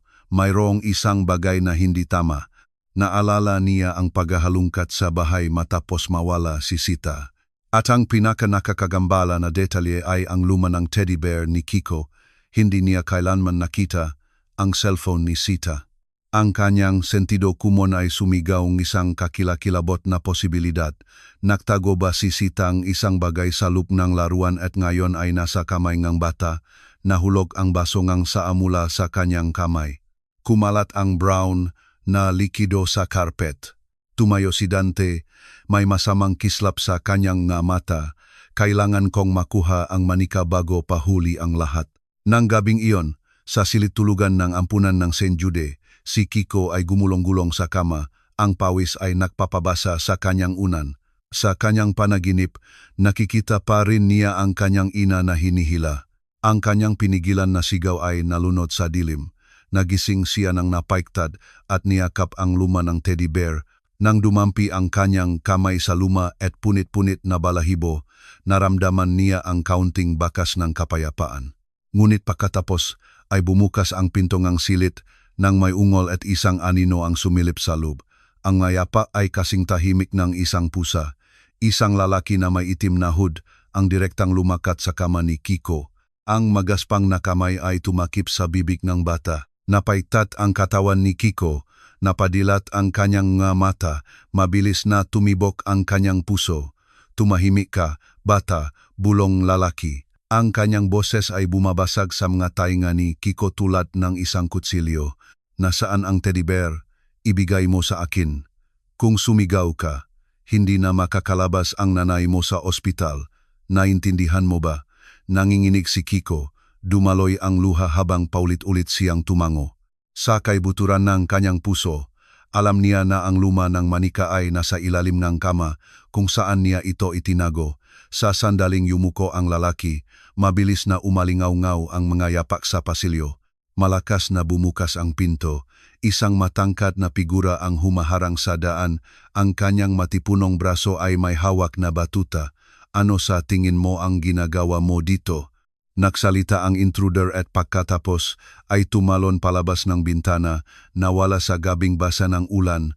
Napahiga si Kiko sa kutson, yakap ang kanyang unan, nanginginig ang kanyang katawan. Lumuhod ang bantay sa tabi niya, nagsalita ng malumanay. Ayos na ang lahat ngayon, anak. Inasahan na ito ni Ginoong Alfonso. Inutusan niya, ako na bantayan ka. Habang patuloy na bumabagsak ang ulan, pumasok si Alfonso sa saradong coffee shop. Ang malabo na ilaw ay kumikislap lamang mula sa ilaw sa sulok. Nandun na si Kapitan de la Cruz, may hawak na hindi sinisindihang sigarilyo sa kanyang nga daliri. Hindi gaanong nagsalita si Alfonso, umupo lang. Kinuha ang tablet at pinatuktok ang audio recording. Ang boses ni Dante ay pumuno sa silid, mga banta, ungol, galit. Nakinig si Kapitan de la Cruz, nawala ang kulay ng kanyang mukha, sa huli ay nanigas ang kanyang panga. Ang gunggong na iyon. Sapat na ba ito? Tanong ni Alfonso. Malakas ito, ngunit hindi ito tatagal sa korte. Sisirain ito NG kanyang abogado. Umiling si Kapitan de la Cruz. Naglaro si Alfonso, NG isa pang card. Kakaipadala lang niya ng mga tao para pasukin ang ampunan. Bantaan ang isang 8 taong gulang na bata upang makuha ang flash drive na ito. Mayroon akong saksi. Nanatiling tahimik si Kapitan de la Cruz ng matagal. Pagkatapos ay tinamaan niya ang mesa. Sige, magbubukas akong isang covert na investigasyon ng hindi opisyal. Ako lang at ilang taong pinagkakatiwalaan ko. Ngunit pakinggan mo, Ginoong Alfonso. Kung mabibigo ito, si Sita ay matatatakan na bali sa buong buhay. Handa ka na ba doon? Tiningnan ni Alfonso ang kanyang mga mata. Matagal na akong walang balikan. Nang gabing iyon din, inilipat si Kiko sa pinatibay na mansyon ni Alfonso. Nanginginig pa rin ang bata nang umupo si Alfonso sa tabi ng kama at inilagay ang mainit na kamay sa kanyang balikat. Napakatapang mo, Kiko. Ngayon ligtas ka na. Nangangako ako na hindi ko hahayaang saktan ka pang sinuman. Tumingala si Kiko. Ang kanyang nga mata ay mamasa-masa pa rin sa luha, ngunit may isang bihirang kislap ng tiwala. Yakap ang kanyang luma ng teddy bear, bumulong siya. Maliligtas po ang nanay ko. Di po ba, tito? Dahan-dahang tumango si Alfonso. Hindi siya sigurado. Ngunit alam niya na isasakripisyo niya ang lahat upang tuparin ang pangako na iyon. Kinabukasan, sinimulan nina Kapitan de la Cruz at Abogado Reyes ang pagsubaybay sa iskedyul ni Sita noong umaga na siya nawala. Lahat ay tila walang silbi hanggang sa sumang-ayon ang isang batang nurse na nagnangalang Sari na magsalita. Naalala ko ng malinaw ang araw na iyon, sabi ni Sari, nanginginig ang kanyang boses. Dinala ni Binibining Sita ang kanyang anak para sa check-up. Nang lumabas siya sa pasilyo, nilapitan siya ang isang lalaking nakasuot ang maayos, nagaway sila. Narinig ko lang ang sinabi niya sa kanya, kailangan mong pirmahan ang dokumento na iyon, huwag kang matigas ang ulo. Mukhang natakot si Sita, pagkatapos ay kinuha niya ang kanyang anak at umalis ng nagmamadali. Sigurado ka ba na si Ginong Dante John? Pilit na tanong ni Abogado Reyes. Matatag na tumango si Sari. Hindi ko kailanman malilimutan ang mukha na iyon. Pagkatapos nang makita ko siya sa telebisyon, agad kong nalaman na siya ang parehong tao. Nagkatinginan si Alfonso kay Kapitan de la Cruz. Ito ang unang lamat sa kuta na itinayo ni Dante. Hindi sapat upang sirain ito, ngunit sapat upang buksan ang daan. At alam ng dalawang lalaki na nagsimula na ang labanan. Ang opisina ni Abogado Reyes sa Glass Tower Building ay naging isang battlefield. Ang magay whiteboard ay puno ng magay tela, diagram, timeline, at magay pulang maga na nagtatagpo tulad na isang sapot na gagamba. Ang matapang na amoy kape ay lumutang sa hangin, walang natulog. Si Alfonso, Abogado Reyes, at Kapitan de la Cruz ay nakaupo sa paligid ng mesa na nakatutok ang mga mata sa malalim na konsentrasyon. Sa gitna, ang maliit na flash drive ay nakahiga ng tahimik, kasing nakakatakot ng isang time bomb. Hindi sapat ang recording, sabi ni Kapitan de la Cruz sa mahinang boses. Duruhin tayo ni Abogado Sanchez. Kailangan natin NG, motibo, pagkakataon, at ebidensya na peke ang medical report. Lahat ay tumango. Ang karera ay opisyal na nagsimula. Isang laro sa dilim kung saan walang panik ang nakakaalam kung ano ang hawa ng kabilang panik. Si Ginong Jojo, ang pribadong detective na inupahan ni Alfonso ay hindi nakaksaya ng oras sa pagdadala ng ulat. Ang patakaran ay hindi mahalaga sa kanya. Iyon ang kanyang kalamangan. Si Dante ay nalulubog sa utang, sabi ni Ginong Jojo sa isang pulong sa isang inabandonang parking lot. Binuksan niya ang isang makapal na file na puno ng larawan ng pagsubaybay sa Chasino, mga sulat kamay na promissory note at mga nakasulat na pahayag na nakuha sa pera. Kung hindi siya makakakuha ng pera sa loob ng isang buwan, hindi lang niya mawawala ang kanyang bahay, kundi pati na rin ang ilang daliri. Binuklat ni Alfonso ang mapahina na nanigas ang panga. Ito ang motibo. Samantala, inihanda ni na Abogado Reyes at NG Legal Team ang kanilang mga target sa Ospital NG Pagasa. Kinulungan nila si Dr. Soliman, ang parehong lalaki na lumabas sa telebisyon na nagsasabing si Sita ay may delusyon. Ibinunyag ng investigasyon ang kanyang ugnayan sa negosyo sa isang kumpanya na dating pinondohan ni Dante bago bumaksak. Ang mautang ay binayaran kapalit ng isang huwat na medikal na ulat. Ang malamat ay lumitaw sa pader ni Dante. Si Sari, ang batang nurse ay naging isa pang mahalagang piraso. Sa simula ay nanginginig siya at tumanggi na magsalita. Nabigla sa mga madilim na banta mula sa mga estranghero. Ngunit mabilis na naglagay si Alfonso ng gabantay para sa kanyang pamilya 24 oras sa isang araw. Nang malaman niyang ligtas sila, sumang-ayon si Sari na magpatutu. Narinig niya si Dante na sumisigaw kay Sita. Pinipilit siyang pumirma ng dokumento sa parehong umaga na siya nawala. Gayunpaman, hindi nanatiling tahimik si Dante. Siya at ang kanyang abogado na si Abogado Sanchez ay nagpakita ng isang serye ng mga kapitbahay na tumulong. Mga bayarang saksi na sumumpa na madalas sumigaw si Sita at nakikipag-usap sa kanyang sarili. Nagsumite pa nga si Abogado Sanchez ang isang mosyon upang ipa-ospital si Sita sa isang pangmatagalang psychiatric facility, isang pagtatangka upang ganap na burahin ang kanyang boses. At pagkatapos isang hapon nakita ni Kiko ang sirang teddy bear na nakabitin sa bakod ng mansyon ni Alfonso. Ang palaman nito ay nakakalat, isang plastik na mata ay natanggal. Ang mensahe ay hindi may pagkakamali. Binabantayan ka pa rin namin. Napaatras ang bata sa takot, binabangungot. Nanigas si Alfonso, kumukulo ang galit sa kanyang loob. Nangahas si Dante na bantaan ang isang bata. Ang mapiraso ay sa wakas ay nakakatugma, ang matalaan ng utang, ang testimonya ni Sari, at ang ebidensya ng maruming kasunduan sa pagitan nina Dr. Soliman at Dante. Nagsumite si Kapitan de la Cruz, ang Supuena. Isang pampublikong pagdinig ang itinakda. Ang digmaan sa anino ay malapit ng mabunyag sa liwanag. Dumating ang araw ng pagdinig at tila huminto ang paginga ng buong lungsod. Puno ang matandang korte. Sa labas, nagsiksikan ang nga reporter sa hagdanan. Sa loop, nakaupo si Sita sa tabi ni Abogado Reyes. Maputla ang kanyang muha, ngunit ang kanyang mamata ay kumikinang sa determinasyon.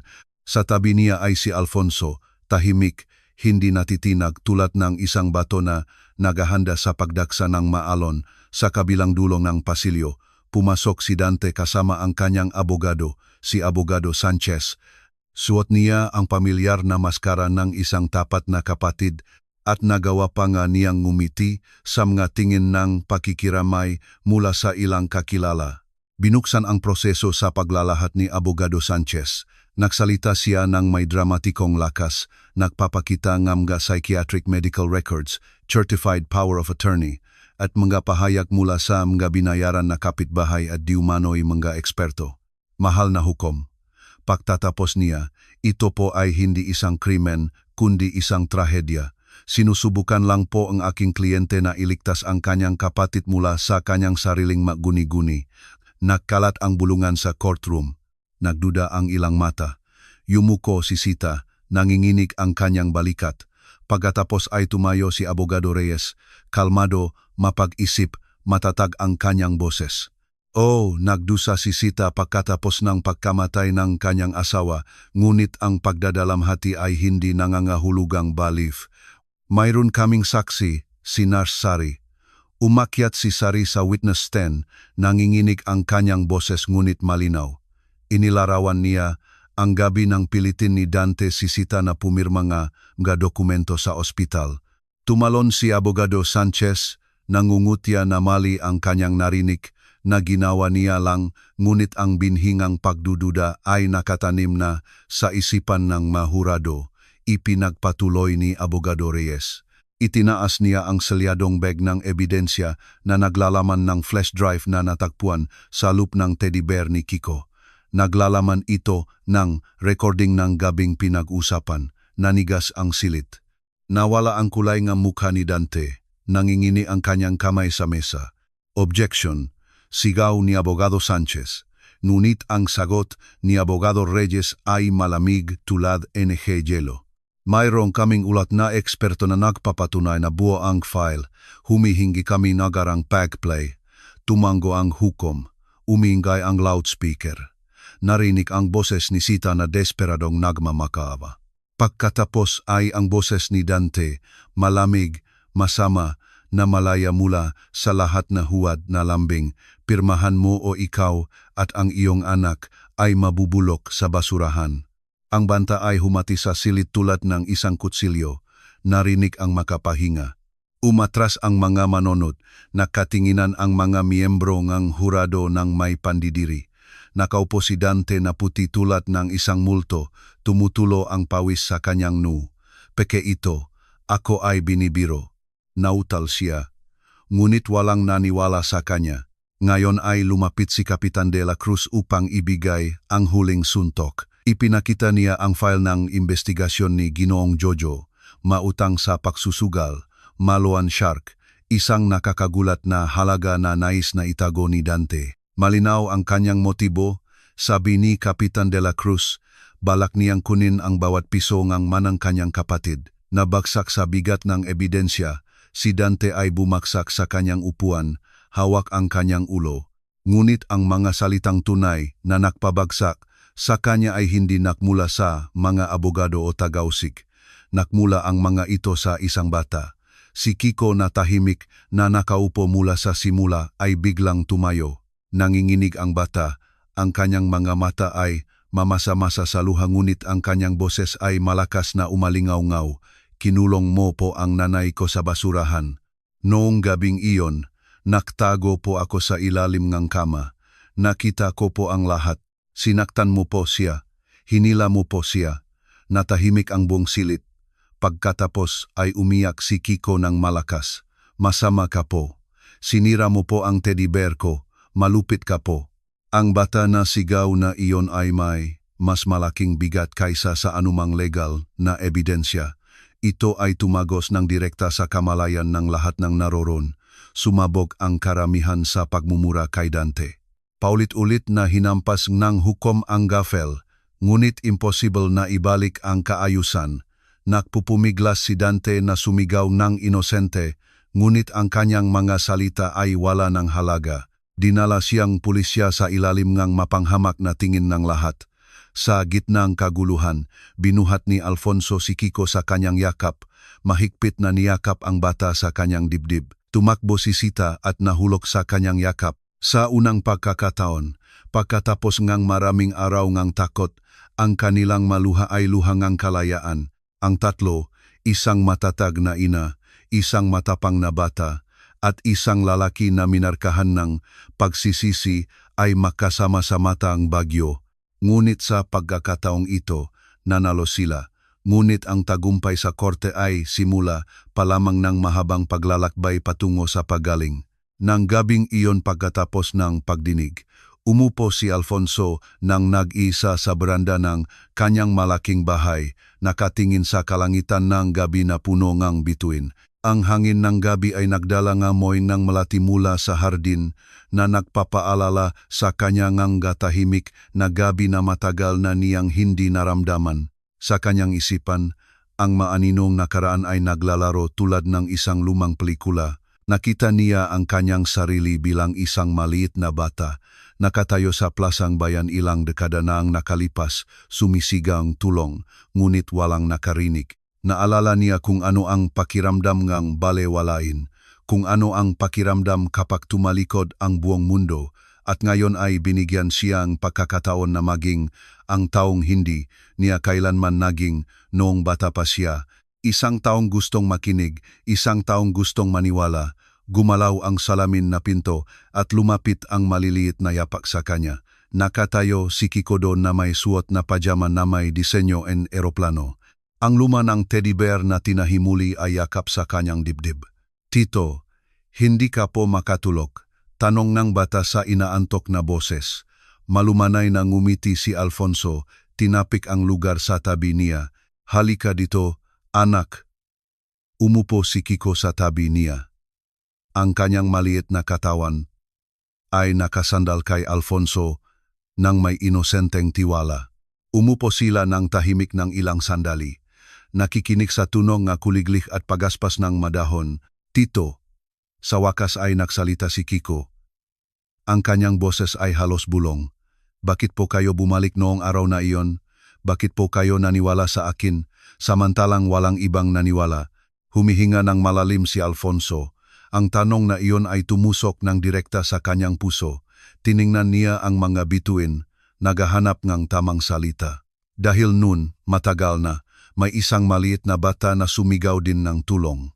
Nakatayo siya sa gitnang karamihan, nagmamakaawa na may makinig, ngunit ang lahat ay dumadaan lang, walang huminto, walang naniwala. Tumingala si Kiko, malaki ang kanyang mamata. Sino po ang batang iyon, Tito? Mapait na ngumiti si Alfonso. Ako, Kiko. Ako ang batang iyon. Natahimik sila. Tila pinoproseso ni Kiko ang mga salita.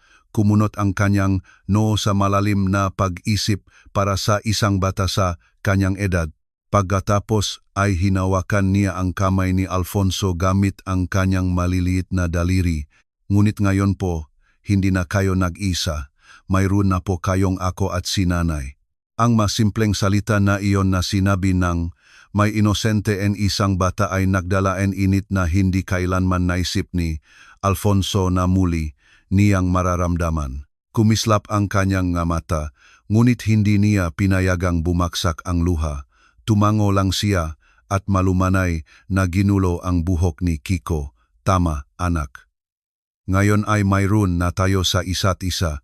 Isang linggo pagkatapos ng pagdinig, inilipat si Sita mula sa ospital ng Pag-asa patungo sa isang pribadong rehabilitation center na pinondohan ni Alfonso. Ang lugar na iyon ay malayo sa malamig at impersonal na pampublikong ospital. Ang madingding ay pininturahan ng mainit na kulay. Ang isang maayos na hardin ay nakapalibot sa gusali at ang staff ay nagsasalita ng may malumanay at may pagunawa. Sa kanyang unang araw doon, nakaupo si Sita sa wheelchair sa hardin, Maputla pa rin ang kanyang mukha, ngunit hindi na siya namamaga tulad ng dati. Ang mga pasa sa kanyang katawan ay nagsisimula ng kumupas, nag-iwan ng dilaw-lila na bakas na malapit ng mawala. Ngunit ang sugat sa kanyang puso ay mangangailangan ng mas matagal upang gumaling. Tumakbo si Kiko sa berdeng damo. Ang kanyang tawa ay umalingaw-ngaw sa hangin ng umaga. Hinahabol niya ang naparu-paro. Ang luma ng teddy bear ay pansamantalang iniwan sa kandungan ng kanyang ina. Ngumiti si Sita nang makita ang kanyang anak. Ang unang taos-pusong ngiti mula nang magsimula ang bangungot. Nakatayo si Alfonso, ilang hakbang sa likuran. Pinagmamasdan ang tanawin na may damdamin na mahirap niyang ipaliwanag. Mayroong kapayapaan doon, isang bagay na dalisay at hindi nahawakan ng kalupitan ng mundo. At sa isang sandali, naramdaman niya na tila siya ay isang nanghihimasok sa isang sagradong sandali sa pagitan ng ina at anak, Ginoong Alfonso. Marahan ngunit malinaw na tawag ni Sita sa kanya. Lumingon siya at nakita ang babae na nakatingin sa kanya ng may mamatang punong pasasalamat na hindi masabingam nga salita. Hindi ko po alam kung paano po magpapasalamat, sabi ni Sita. Bahagyang nanginginig ang kanyang boses. Iniligtas niyo po ang buhay ko. Iniligtas niyo po si Kiko. Binigyan niyo po kami ng pangalawang pagkakataon na hindi ko po inakala. Lumapit si Alfonso at lumuhod sa tabi ng kanyang wheelchair upang makatapat ang kanilang mga mata. Hindi, binibining Sita. Ikaw ang nagligtas sa iyong sarili. Ikaw ang nagtagong recording na iyon. Ikaw ang nakaligtas sa dilim na iyon. Ikaw ang patuloy na kumakatok sa dingdingang basurahan hanggang sa may makarinig. Ang ginawa ko lang ay sa wakas ay gustong makinig. Umiling si Sita. Dumaloy ang luha sa kanyang pisngi. Ngunit kayo po ang bumalik. Kayo po ang hindi sumuko. Natahimik si Alfonso sandali. Pagkatapos ay nagsalita sa mahinang boses. Bumalik ako dahil alam ko kung ano ang pakiramdam ngang hindi pinagkakatiwalaan. Alam ko kung ano ang pakiramdam ngang sumigaw sa katahimikan at hindi ko kayang hayaang maramdaman ngang batang iyon ang parehong bagay. Ang kanilang pag-usap ay naputol ni Kiko na tumakbo pabalik. Nagniningning ang kanyang mukha. Nanay, nahuli ko po ang isang paru-paro. Ngunit pinakawalan ko po siya dahil sinabi po ni Tito na kailangan pong malaya ang mga paru-paro. Tama po ba ang ginawa ko, nanay? Tumawa si Sita. Isang tunog na parang musika pagkatapos ng matagal na katahimikan. Tama, anak ko. Tama ang ginawa mo. Kailangan pong malaya ang mga paru-paro tulad natin ngayon. Tumango si Kiko ng seryoso at pagkatapos ay tiningnan si Alfonso ng may malalaking mata. Tito, nahuli niyo po ba ang paru-paro noong bata pa po kayo? Ngumiti si Alfonso. Ang mga alaalangang pagkabata na matagal nang nakabaon ay biglang lumitaw. Minsan, ngunit hindi ko pinakawalan. At kinabukasan, namatay ang paru-paro. Nalungkot ako ng labis.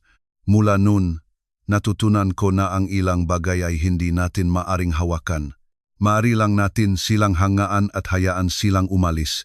Tila malalim na iniisip ito ni Kiko, kumunot ang kanyang no. Pagkatapos ay tumango siya ng may karunungan na higit pa sa kanyang edad. Tulaji punichito danchi. Hindi na po natin siya maaring maging pamilya. Kailangan na po natin siyang palayain. Ang inosente sa pahayag na iyon ay nagpakulog sa dibdib ni Alfonso. Tiningnan niya si Sita na tila nagulat din sa karunungan ng kanyang anak. O anak. Sa wakas ay sumagot si Sita. Ang kanyang boses ay malumanay ngunit matatag. Tulad ni Tito Dante, minsan ang mataong mahal natin ay gumagawa ng mga bagay na hindi natin mapatawad at kailangan natin silang palayain upang maging malaya tayo. Malaya. Inulit ni Kiko ang salita, tila naramdaman ang bigat nito sa kanyang dila. Gusto ko po ang malaya, nanay. Ang malaya ay tulad ng paru-paro. 2 linggo ang lumipas at dahan-dahang nakita ngang buhay ang kanyang bagong ritmo, lalong lumakas si Sita sa bawat araw. Mayos ang kanyang physiotherapy at ang kanyang psychologist ay nagulat NG nakapagpapatibay na pagunlad. Ang kanyang nga bangungot ay paminsan-minsan pa ring dumarating, ngunit lalong bumababa ang kanilang dalas. nagsimulang mag-aral muli si Kiko sa isang pribadong paaralan na maingat na pinili ni Alfonso. Ang paaralan ay may espesyal na programa para sa mga batang nakaranas ng trauma na may mabihasang tagapayo at isang sumusuportang kapaligiran. Sa simula, nahirapan si Kiko na umangkop. Madalas siyang umupo ng nag-isa sa recess, yakap ang kanyang luma ng teddy bear, nakatingin sa ibang mga bata na naglalaro mula sa malayo. Ngunit dahan-dahan, sa tulong ng kanyang maguro at sa banayat na paghihikayat nina Alfonso at ng kanyang ina, nagsimula siyang magbukas. Isang hapon, sinundo ni Alfonso si Kiko mula sa paralan at nakita ang bata na tumatakbo papunta sa kanya na nagniningning ang mukha. Tito, may bago po akong kaibigan, si Budi. Gusto rin niya ng teddy bear. Sabi po niya, ang teddy ko po ay astig dahil may espesyal na tahi. Binuhat ni Alfonso si Kiko sa kanyang yakap. Namumuo ang kanyang puso sa kaligayahan na hindi niya inakala na mararamdaman niya. Kahanga-hanga iyan, anak. Kwentuhan mo ako tungkol kay Budi. Sa buong pag-uwi, walang tigil na nakwento si Kiko tungkol sa kanyang bagong kaibigan, tungkol sa mga laro na kanilang nilalaro, tungkol sa kanilang na plano na maglaro ng magkasama sa katapusan ng linggo. Nakinig si Alfonso ng maingat, paminsan-minsan ay tumatango o nagtatanong, ngunit higit sa lahat ay tinatamasa lamang niya ang masayang boses ng bata. Ito ay isang boses na halos mawala ng tuluyan. Isang boses na halos malunod sa dilim ngang basurahan at sa mga kasinungalingan ngang isang malupit na tiyuhin. Ngunit ngayon ang boses na iyon ay bumalik ng mas malakas at mas maliwanag kaysa dati. Isang buwan pagkatapos ng pagdinig, ang kapaligiran sa lungsod na dating puno ngang bulungan, hinala at takot ay sa wakas ay humupa. Ang sikat na araw ay dumadaloy sa pangunahing kalsada. Muling nagbukas ang matindahan at ang tunog ng azan subuh ay umalingaw-ngaw. Sa umaga tila nakmamarka ngang isang bagong simula. Sa isang bilangguan na mahigit 100 kilometer ang layo, opisyal nang sinimulan ni Dante ang kanyang 20 taong sentensya sa bilangguan. Sa front page ng lokal na pahayagan, isang makapal na headline ang nakalatag sa itaas.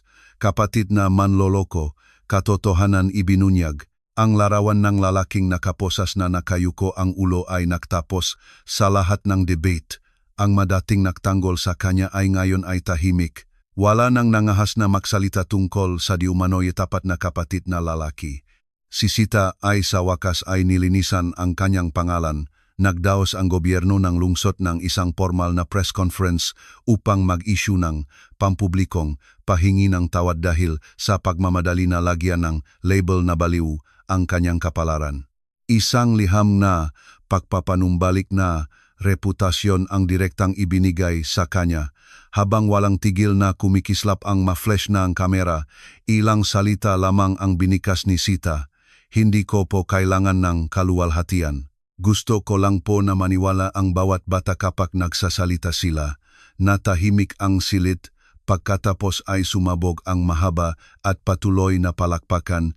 Sa likuran, si Sari, ang nurse na matapang na nagpatutuay, nagpahid ng kanyang luha at ngumiti ng may tahimik na pagkaalpas. Lumapit si Alfonso, mahigpit na kinamayan siya at bumulong, kung wala ka, malilibing ang katotohanan. Salamat. Ang simpleng sandali na iyon ay nagtapos sa subplot, ngunit sapat na iyon upang maunawaan ng buong lungsod. Ang katarungan ay nagiging totu lamang kapag ang ordinaryong tao ay naglakas loob na sabihin ang totu. Habang kailangan ni Sitan pahinga at pagamot, ibinigay ng korte ang pansamantalang kustodya kay Alfonso. Ang araw na pinirmahan niya ang madokumentong pagiging tagapangalaga, nanginginig ang kanyang kamay habang hawak ang panulat. Isang lalaki na dating naniniwala na hindi siya karapat-dapat maging ama ay ngayon ay kinikilala sa legal na paraan bilang ang angkla ng isang bata. Para kay Alfonso, ito ay higit pa sa isang responsibilidad. Ito ay isang pangalawang pagkakataon upang itama ang kanyang mapagkakamali sa nakaraan. Nang gabing iyon bago ang opisyal na seremonya ang pagiging tagapangalaga, Umupo si Alfonso sa gilid ng kama ni Kiko, nagbabasan bedtime story tulad ng naging ritual nila ng gabing ito. Pinili ni Kiko ang kwento tungkol sa isang prinsipe na naligaw sa isang madilim na kagubatan at iniligtas ng isang mabait na mahirap na magsasaka. Nang matapos ang kwento, tiningnan ni Kiko si Alfonso ng may mga matang kalahating inaantok. Tito, may tanong po ako, ano anak? Nagpasalamat po ba ang prinsipe sa magsasaka? Ngumiti si Alfonso, dahan-dahang isinara ang libro. Siyempre, lubos na nagpasalamat ang prinsipe. Inanyayahan pa nga niya ang magsasaka na manirahan sa palasyo. Tumango si Kiko ng may kasiyahan at pagkatapos ay muling nagtanong sa lalong inaantok na boses. Kung gayon, Tito, prinsipe po ba kayo o magsasaka? Nanatiling tahimik si Alfonso. Ang inosenteng tanong na iyon ay tumama sa kanya nang may hindi inaasahang lakas. Tiningnan niya ang mukha ng bata. Napaka-inosente, napakapaniwala, napakadalisay. Sa tingin ko, pareho ako, anak. Sagot niya sa huli, dati ako ang naligaw na prinsipe at ngayon sinusubukan kong maging isang mabait na magsasaka. Ngumiti si Kiko ng inaantok, dahan-dahang ipinikit ang kanyang mamata. Gusto ko po ang mabait na magsasaka, bulong niya. Hindi na po nila kailangan ng palasyo, kailangan lang po nilang malaking puso. Sa gayoy nakatulog ang bata, ang kanyang pahinga ay regular at payapa. Umupo si Alfonso doon ng matakal, nakatingin sa natutulog na mukha ni Kiko, nakmumuni-muni sa paklalakbay na nakdala sa kanila sa puntong ito. Mula sa marumi at amoy na eskinita, mula sa basurahan na nagtatago ng kakilakilabot na mga lihim, mula sa courtroom na puno ng tensyon hanggang sa sandaling ito, isang simple ngunit perpektong sandaling ang kapayapaan. Isang maliwanag na umagang ang Sabado, na may manipis na ulap na parang seda, naglakad si Alfonso kasama, si Kiko at Sita sa plasang ang bayan. Ang bata na dating napakabuktot ay ngayon ay mukhang mas malusok. Mahigpit na hawak ang kanyang maliit na kamay ang kamay ni Alfonso, mas mabagal ang paggalaw ni Sita. Ang kanyang mukha ay may bakas pa rin na pakapagod, ngunit ang kanyang mga mata ay muling nakakuha ng kanilang liwanag. Naglakad sila sa lugar kung saan nagsimula ang lahat, ang sulokang plaza kung saan dating nakatayo ang kalawangin na basurahan. Inalis na ang basurahan, pinalitan ng isang maliit na hardin na tinamnan ng makukulay na bulaklak. Isang maliit na plaka ang nakalagay doon na may nakasulat na hardin ng pag-asa na inilaan para sa lahat ng boses na dating binalewala. Pinondohan ni Alfonso ang pagtatayo ng hardin ng hindi nagpapakilala, hindi niya gusto ng pagkilala. Gusto lang niya na hindi na magtago ng madilim na alaala ang lugar, kundi maging simbolo ng bagong pag-asa. Nanay, tingnan niyo po. Siga ni Kiko, itinuturo ang isang paru-paro na lumapag sa isang pulang rosas. Paru-paro po tulad ng pinakawalan ko po nun. Tumawa si Sita, ang kanyang boses ay magaan at malaya. O anak ko, siguro kapatid niya po yan na dumating para magpasalamat. Mukhang tuwang-tuwa si Kiko sa ideya. Binitawan niya ang kamay ni Alfonso at tumakbo palapit sa paru-paro. Maingat na huwag itong takutin. Biglang huminto si Kiko. Lumingon siya at tiningnan si Alfonso ng may seryosong mata. Pagkatapos ay bumalik siya, nakatayo sa harap ng lalaki na nagpabago sa kanyang buhay. Tatay, ang salita ay lumabas na simple ngunit punong kahulugan na umaling-aungaw sa tahimik na umaga. Nanigas si Alfonso, ang kanyang dibdib ay masikip tila nakulong sa hawak ng isang higante. Tiningnan niya ang mga mata ng bata. Malaki at nagniningning na mga mata, hindi na namamaga sa takot, kundi nagniningning sa tiwala. Hindi niya mapigilan ang kanyang sarili, hinila niya ang bata sa kanyang yakap. Ang maluha na matagal na niyang pinipigilan ay sa wakas ay dumaloy, nagbasa sa gulo na buhok ni Kiko. Ngumiti si Sita sa pamamagitan ng luha na dumadaloy din sa kanyang mga mata. Lumapit siya at niyakap silang dalawa. Bumubuong ang isang maliit na bilok ng pamilya sa gitna ng hardin na punong bulaklak. Sa paligid nila, ang buhay sa lungsod ay nakpatuloy tulad ng dati. Naghahanda ang manakitindang sinangang ng kanilang paninda. Ang mga bata ay tumatakbo na humahabol ngang saranggola. Isang pares ngang matatanda ang nakaupo sa bangko na tinatamasa ang init ng araw sa umaga. Walang nakakaalam na sa sulok ng maliit na hardin na iyon, isang bagong pamilya ang ipinanganak. Isang pamilya na hindi nakatali ng dugo, kundi ng isang bagay na mas malakas, tiwala, tapang, at pagmamahal. Sa kabilang lungsod, nagsimulang muling ikuwento ng matao ang kwento ng tatlong buhay na ito hindi na bilang isang iskandalo, kundi bilang patunay na minsan ang paniniwala sa nanginginig na boses ng isang bata ay sapat na upang iligtas ang buhay at baguhin pa nga ang buong komunidad. Ang linggo ay lumipas at naging buwan at ang buhay ng maliit na pamilya ay patuloy na umunlad tulad ng isang halaman na sa wakas ay nakakuha ng sapat na sikat ng araw at tubig. Natapos ni Sita ang kanyang rehabilitation program at lumipat sa isang maliit, komportableng bahay na hindi kalayuan sa mansyon ni Alfonso. Ang bahay ay simple ngunit mainit-init na may maliit na hardin sa likuran kung saan maaring maglaro si Kiko at isang kusina na laging puno ng amoyng lutong bahay. Madalas na pumupunta si Alfonso para sa hapunan, nakdadala ng mga laruan para kay Kiko o bulaklak para kay Sita. Ang kanilang relasyon ay umunlad ng natural ng walang presyon o inaasahan. Sila ay isang pamilya sa lahat ng mahahalagang aspeto. Bagaman walang ugnayan ng dugo sa pagitan nila, lumaki si Kiko na isang masayahin at mapagmahal na bata. Ang kanyang mabangungot ay lalong bumababa. Pinalitan ng mapanaginip tungkol sa mga paru-paro at mga hardin ng bulaklak at mga mabait na magsasaka. Nakatago pa rin niya ang kanyang luma ng teddy bear, ngunit ngayon si Teddy ay hindi na ang kanyang huling kutalaban sa mundo.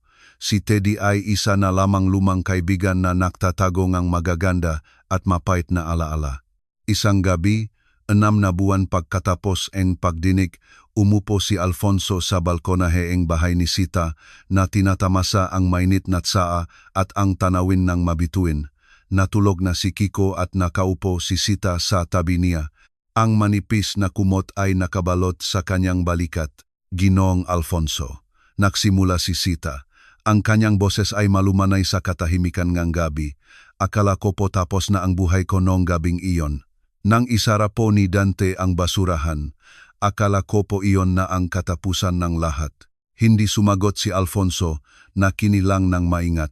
Ngunit pagkatapos ay narinig ko po ang boses ni Kiko, ang kanyang maliit na boses na tumatawag sa akin, at alam ko po na hindi ako dapat sumuko.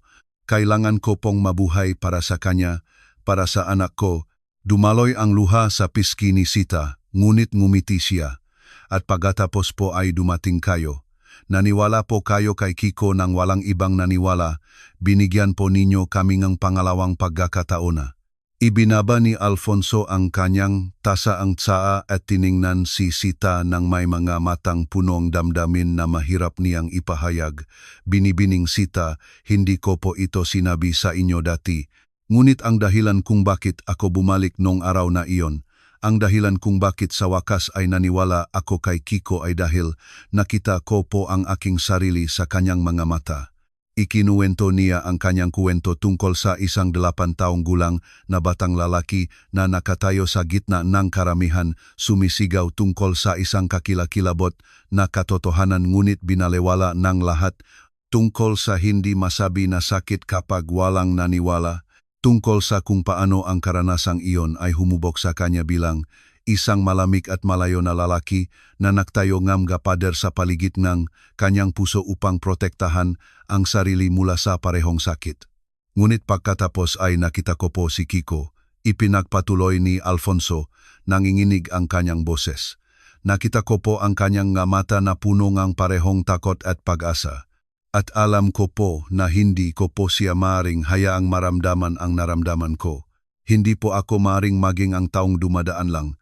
Inabot ni Sita ang kanyang kamay at marahan na hinawakan ang kamay ni Alfonso.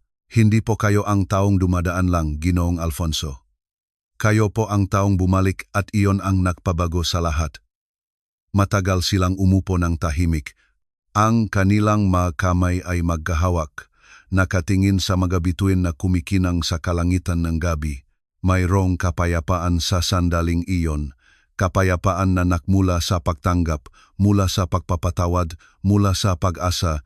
Isang taon pagkatapos ng mga pangyayaring nakpakilabot sa lungsod, ang hardin ng pag-asa na dating isang maliit na berdeng tuldok ay ngayon ay umunlad na bilang isang magandang hardin na may fountain sa gitna at mga lilim na bangko sa ilalim ng mga matataas na puno.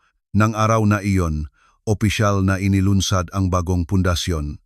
Ang Batang Tinik Foundation ay itinatak ni Alfonso Palma na may misyon na siguraduhin na ang bawat bata na nagsasalita ay maririnig. Ang bawat boses na binalewala ay bibigyan ng plataporma, ang bawat katotohanan na inilibing ay huhukayin. Nakatayo si Kiko sa isang maliit na podium na si Sita sa isang tabi at si Alfonso sa kabilang tabi. Ang bata na dating nanginginig sa takot sa tabingang kalawangin na basurahan ay ngayon ay nakatayo ng matuwid.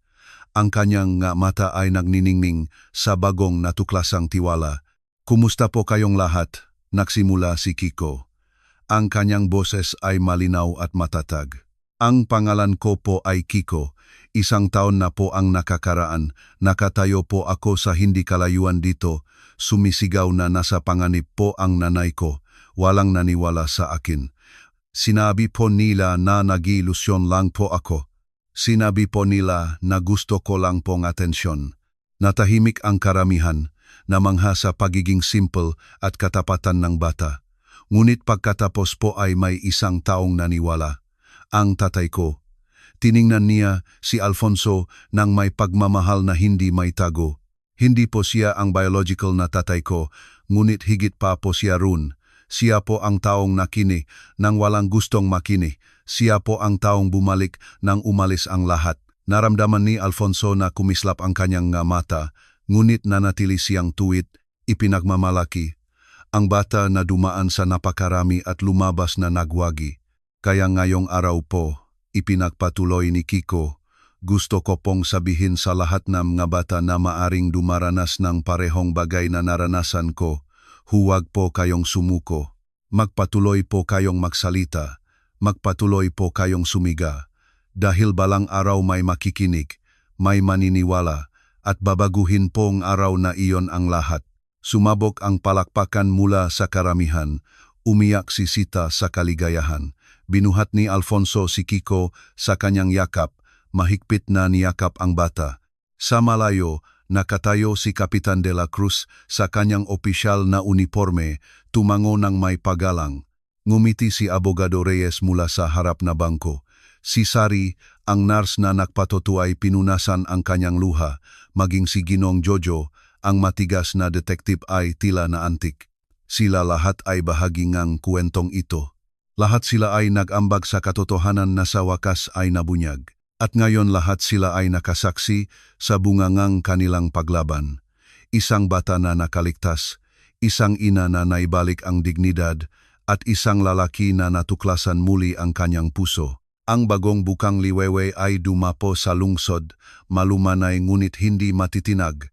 At sa liwanag na iyon ay ipinanganak ang isang bagong pamilya hindi mula sa dugo, kundi mula sa paniniwala, tapang, at pagmamahal. At sa gayoy ang ating paglalakbay kasama sina Alfonso, Sita, at Kiko ay natapos mula sa madilim at mamasa-masa na eskinita hanggang sa courtroom na nagpakilabot sa lungsod at sa wakas sa bukang liwewe na punong liwanag. Ang kwentong ito ay hindi lamang isang labanan sa pagitan ng kabutihan at kasamaan. Ito ay isang malalim na paalala ng pambihirang kapangyarihan na nakatago sa pinakamaliit na bagay, isang iyak ng tulong ng bata, isang lihim na nakatago sa lupang-luma ng teddy bear, at higit sa lahat, isang kilos ng pagpili na maniwala. Nagsimula si Alfonso Palma sa kwentong ito bilang isang lalaki na mayroon ng lahat, pera, kapangyarihan, katayuan, ngunit kulang sa isang bagay na pinakamahalaga, ang kakayahang makinig ng may puso. Ang pagpipilian na ginawa niya noong araw na iyon upang bumalik sa kanyang kotse sa eskinita, upang paniwalaan ang mamatang, puno ng luha ni Kiko sa halip na ang malamig na lohika ng kanyang sariling isipan ay hindi lamang nagligtas sa buhay ng isang bata, kundi nakligtas din sa kanyang sariling kaluluwa.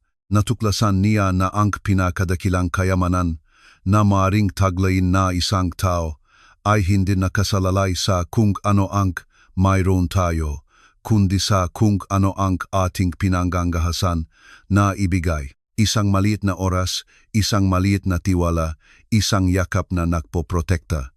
At marahil ang pinakadakilang aral na iniwan ng kwentong ito ay ito. Sa isang maingay at mapag-alinlangan na mundo, minsan kailangan nating matutunan na manahimik, isantabi ang ating mga pakiling at tunay na makinig sa pinakamahihinang boses. Dahil ang katotohanan na ating hinahanap ay maaring hindi matakpuan sa matataas na lugar, kundi nakatago sa bulong ng isang bata. Salamat sa pagsama sa kwentong ito hanggang sa huling pahina nito. Umaasa ako na sa bawat kabanata ay hindi ka lamang nakahanap ng libangan, kundi pati na rin ng sandali ng pagmumuni-muni para sa iyong sarili. At hindi ko maiwasang magtaka. Sa iyong sariling buhay, nakaharap ka na ba ang pagpipilian sa pagitan ng sentido kumon at awa? O mayroon bang sandali kung saan ang maliit na kilos ng isang tao ay tunay na nagpabago sa paraan ng iyong pagtingin sa mundo? Pakisuyo, ibahagi ang iyong mga salobin sa seksyon ng komento. Gusto kong marinig ang iyong kwento. Ingatan mo ang iyong sarili at higit sa lahat, huwag kailanman tumigil sa paniniwala sa kabutihan.